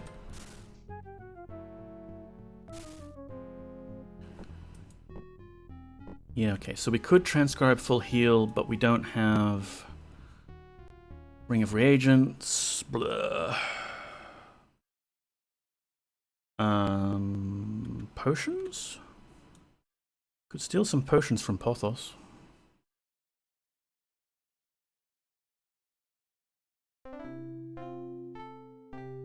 So yeah, with the route that we've got, where we make a bridge of halberds over to Erstam's island, we don't need to talk to Pothos at all. But we are still going to want to go grab the lightning whip. Oh, shush. We're going to want to grab the lightning whip from down there. Nope.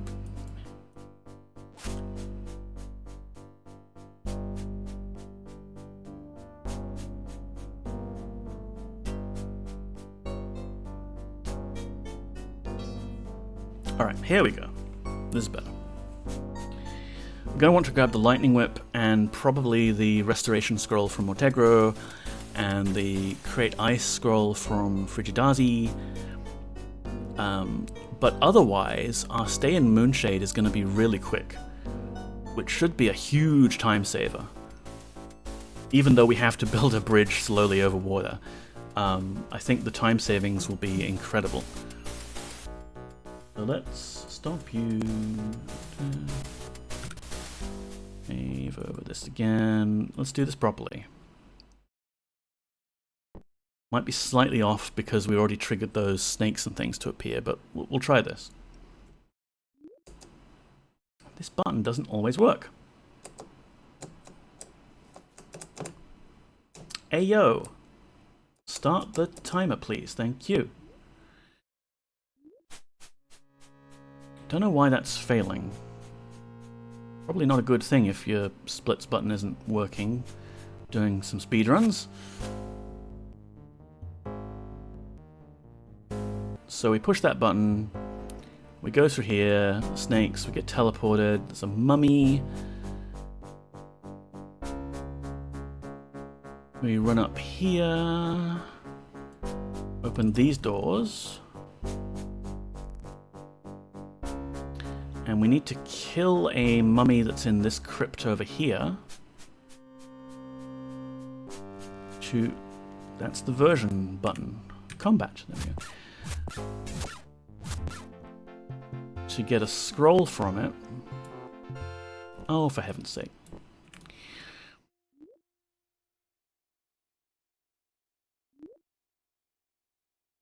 And you put the scroll here because it's knowledge that's balancing out something or other.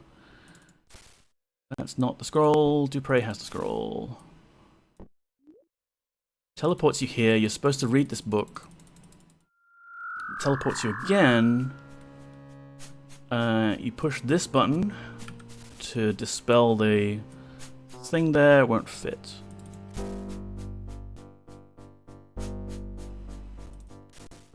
Here, just take it. This would be a lot faster. Oh, and we die. Lovely. Alright, that's not a great test.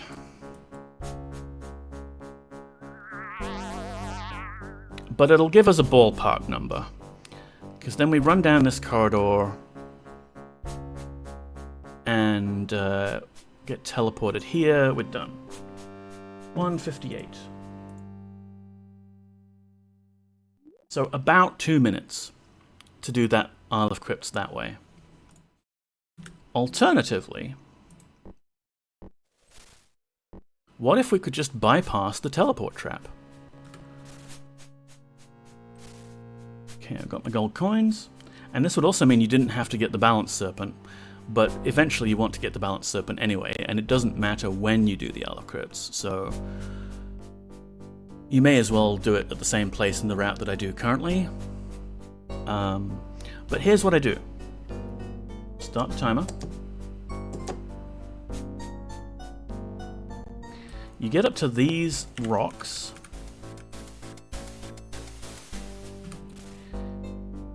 You get your stack of gold coins out. And the placement is a bit fiddly. Oh, balls. Already ballsed it up. But you want to make yourself a bridge of gold coins that goes along that way. And then here, again, the hitboxes of all the stones that are here makes this a bit non-intuitive, but I took a screenshot for myself to remember exactly how it goes, which I'll put in my updated route once I do update it. And you just need 1 coin on each position until you get to this face in the wall here. And then you can run straight across this bridge of gold coins you've made and bypass the teleport trap. And then we're still going to need to deal with the dragon and the field. Prey can grab it. Don't kill me, don't kill me. And then you just run back.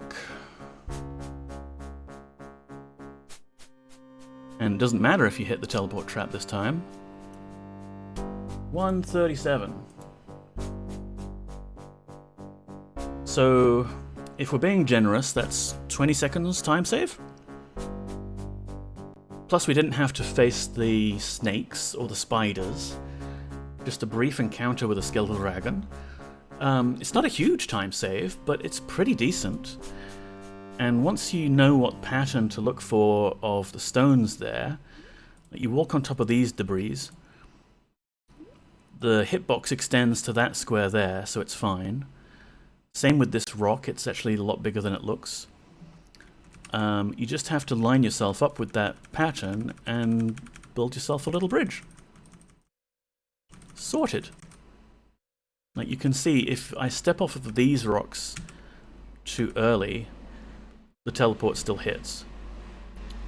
And we could start the game in Manimal S mode if we wanted to see exactly where that teleporter is. Whoops, for some reason I'm running now. There we go. So, yeah, the teleporter is like around there somewhere. I think that's about it in terms of potential new speedrun shenanigans. Yeah, like to summarize, we've got Erstam Island skip to get the Jawbone early. and then skipping into the shed to actually get the Jawbone itself. We don't have to talk to the monk about corn or the salt tides. We can just grab the Mandrake Roots and leave. We've got this skip here in Isle of Crypts. In Issa's Maze, we can skip through a couple of walls there.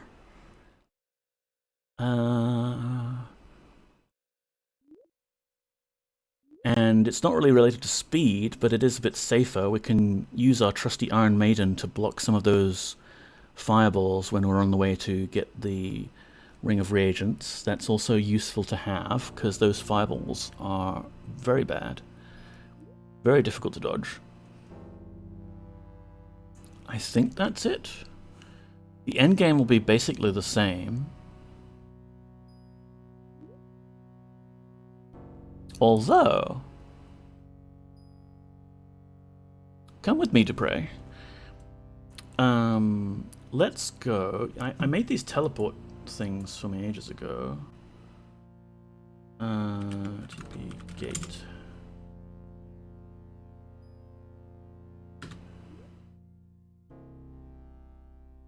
TP list.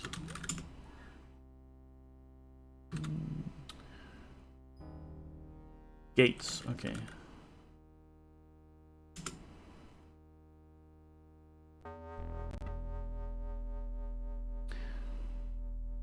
So if we skip over to Sunrise Isle, oh.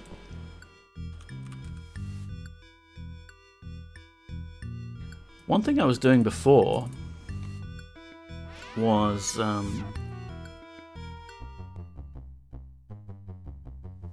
grabbing this serpent and then grabbing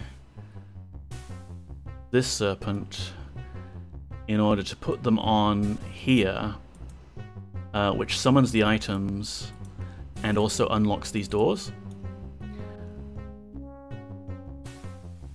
Doing it with Create Ice would probably be slower because you just need to pick up those items. But what if we did it with Dupre dropping the stuff for us before he dies of frostbite because he's naked? This is also probably a problem with doing this at this point of the game, because it's cold and your companions die very quickly.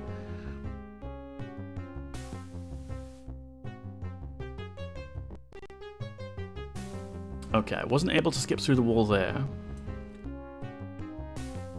What about... Come on, guy.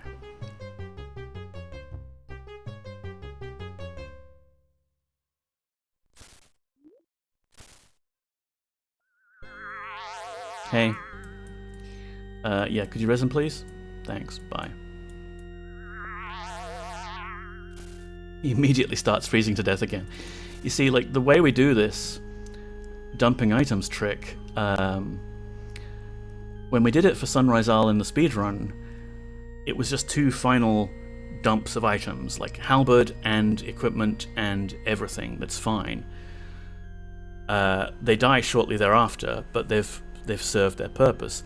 If we want to do it here as well, it's kind of going to be a problem because they freeze to death so quickly.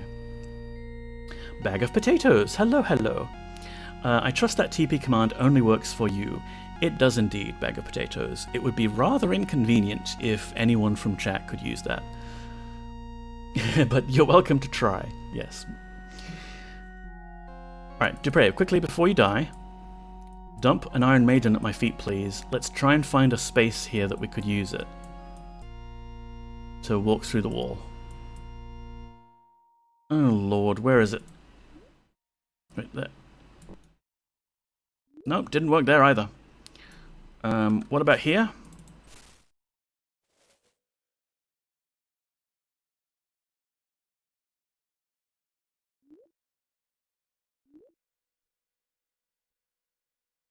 It would be nice if we could maybe get some automatons as companions.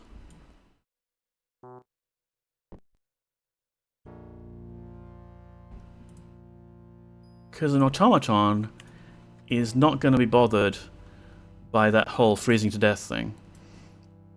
But yeah, it looks kind of like we're having a lot of trouble bypassing these walls. Maybe there's a good spot to do it? Tell you what, hack mover on. Let's remove these walls and look for a space. So, okay, maybe next to that sconce, there's a few bits where there's wall. We can get Thoxa to resurrect Dupre. Hi, yeah, resurrection. Bye. My toes! Ignore your toes, Dupre. I can just keep resurrecting you as much as possible, keeping you in constant frostbite agony until we find a way through this wall. Oh, wait. Dang it, I've still got hack mover on, so he's happily dumped the items into my backpack.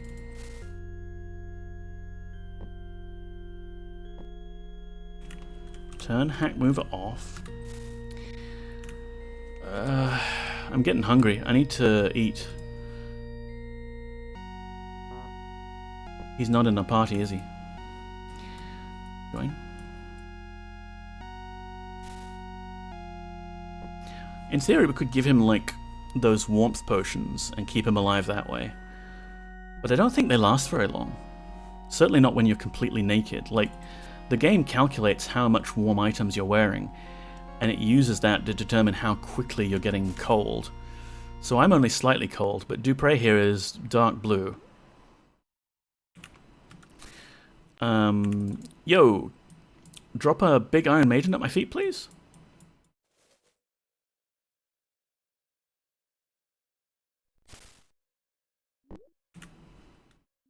Nope, can't get through there. I don't know if there's actually going to be a way.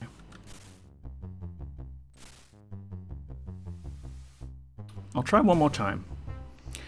And then maybe call it. You know what we could do?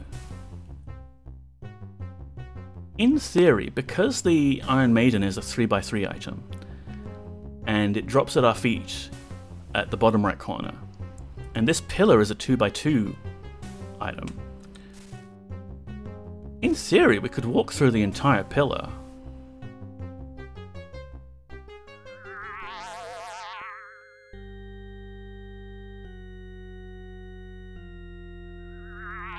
My toes!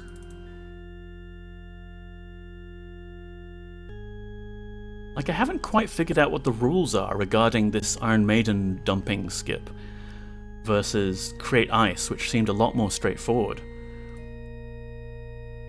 It's funny that they've actually got different semantics about what they let you walk through and stuff. Where is it?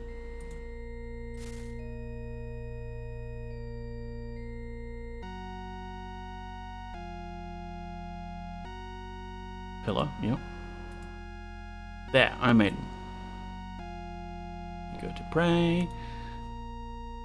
I can't do it. Oh well. R.I.P. Yeah, I'm hungry. There's no cat in our immediate vicinity, I'm afraid. So I'll go to my just chatting. And TP to dinner, yes. I think I'm gonna have myself... I've got some bread. I could make myself a ham and cheese sandwich. If anything is guaranteed to summon the cat, having a ham and cheese sandwich is it. But thank you so much for being here, everyone. We didn't do a full-on speedrun, but maybe next time I feel the impetus to do a random little stream. We will do that. And actually, like, I can maybe practice doing this a little bit. Maybe go for another run. Sub 1 hour is definitely possible, with all of the fun shenanigans we've been looking at today. Yeah. And yeah, thanks for being here. YGY, Stuff Petition, Bag of Potatoes, Efremi, Mr. Cynics, Dr. Yasmin, Moody Mystery, Sonneveld was here briefly earlier as well, I think. And Sonneveld might be live now, so maybe we can go to him. Will you stream tomorrow as usual? I will, YGY. So tomorrow, 7 PM my time, which is like... We can ask.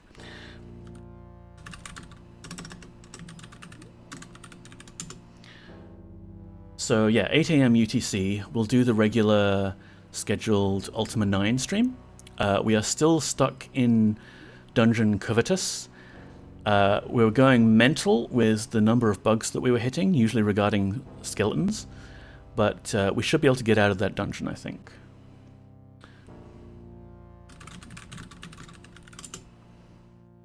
Uh, 12 AM, so midnight on Monday, like 0000 hours on Monday, basically.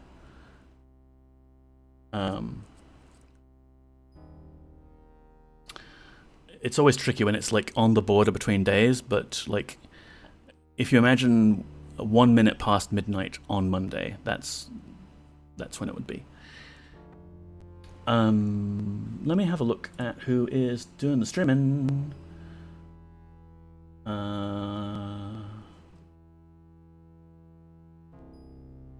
Let's have a look. I'll refresh this maybe. But yeah, thank you everyone for being here. You know, I realize sometimes I'll do these impromptu random streams and people will miss out. And they'll miss out on their watch streak and it'll be terrible, it'll be very bad. But, you know, that would disincentivize me for actually doing these random little streams. And doing these random little streams lets me do random little things, like speedrun things.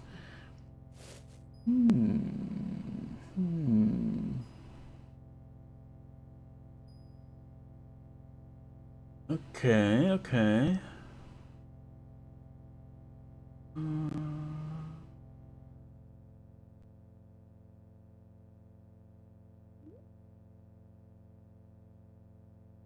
Yeah.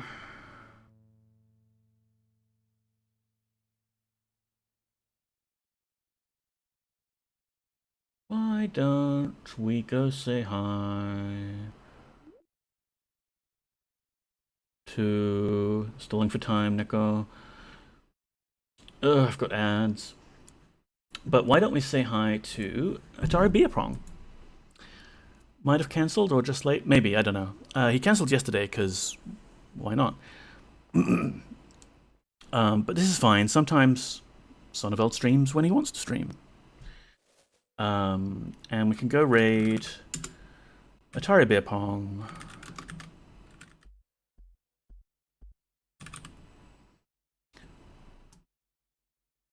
Last second check.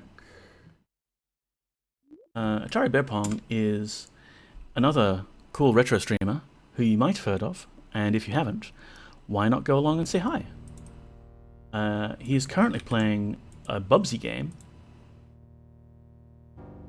for Jankuary, it seems. Jankuary is another little fun community event that's been going on during the month of January. People playing jank games. Oh, Rush Pirate's just raiding. This is excellent. We get to do a double raid. What does it mean? Fist bump number 1, fist bump number 2, fist bump number 3, fist bump number 4. So, yes, thank you one last time, everyone, for being here. I will see you tomorrow for more Ultima. Take care, look after yourselves. Bye-bye.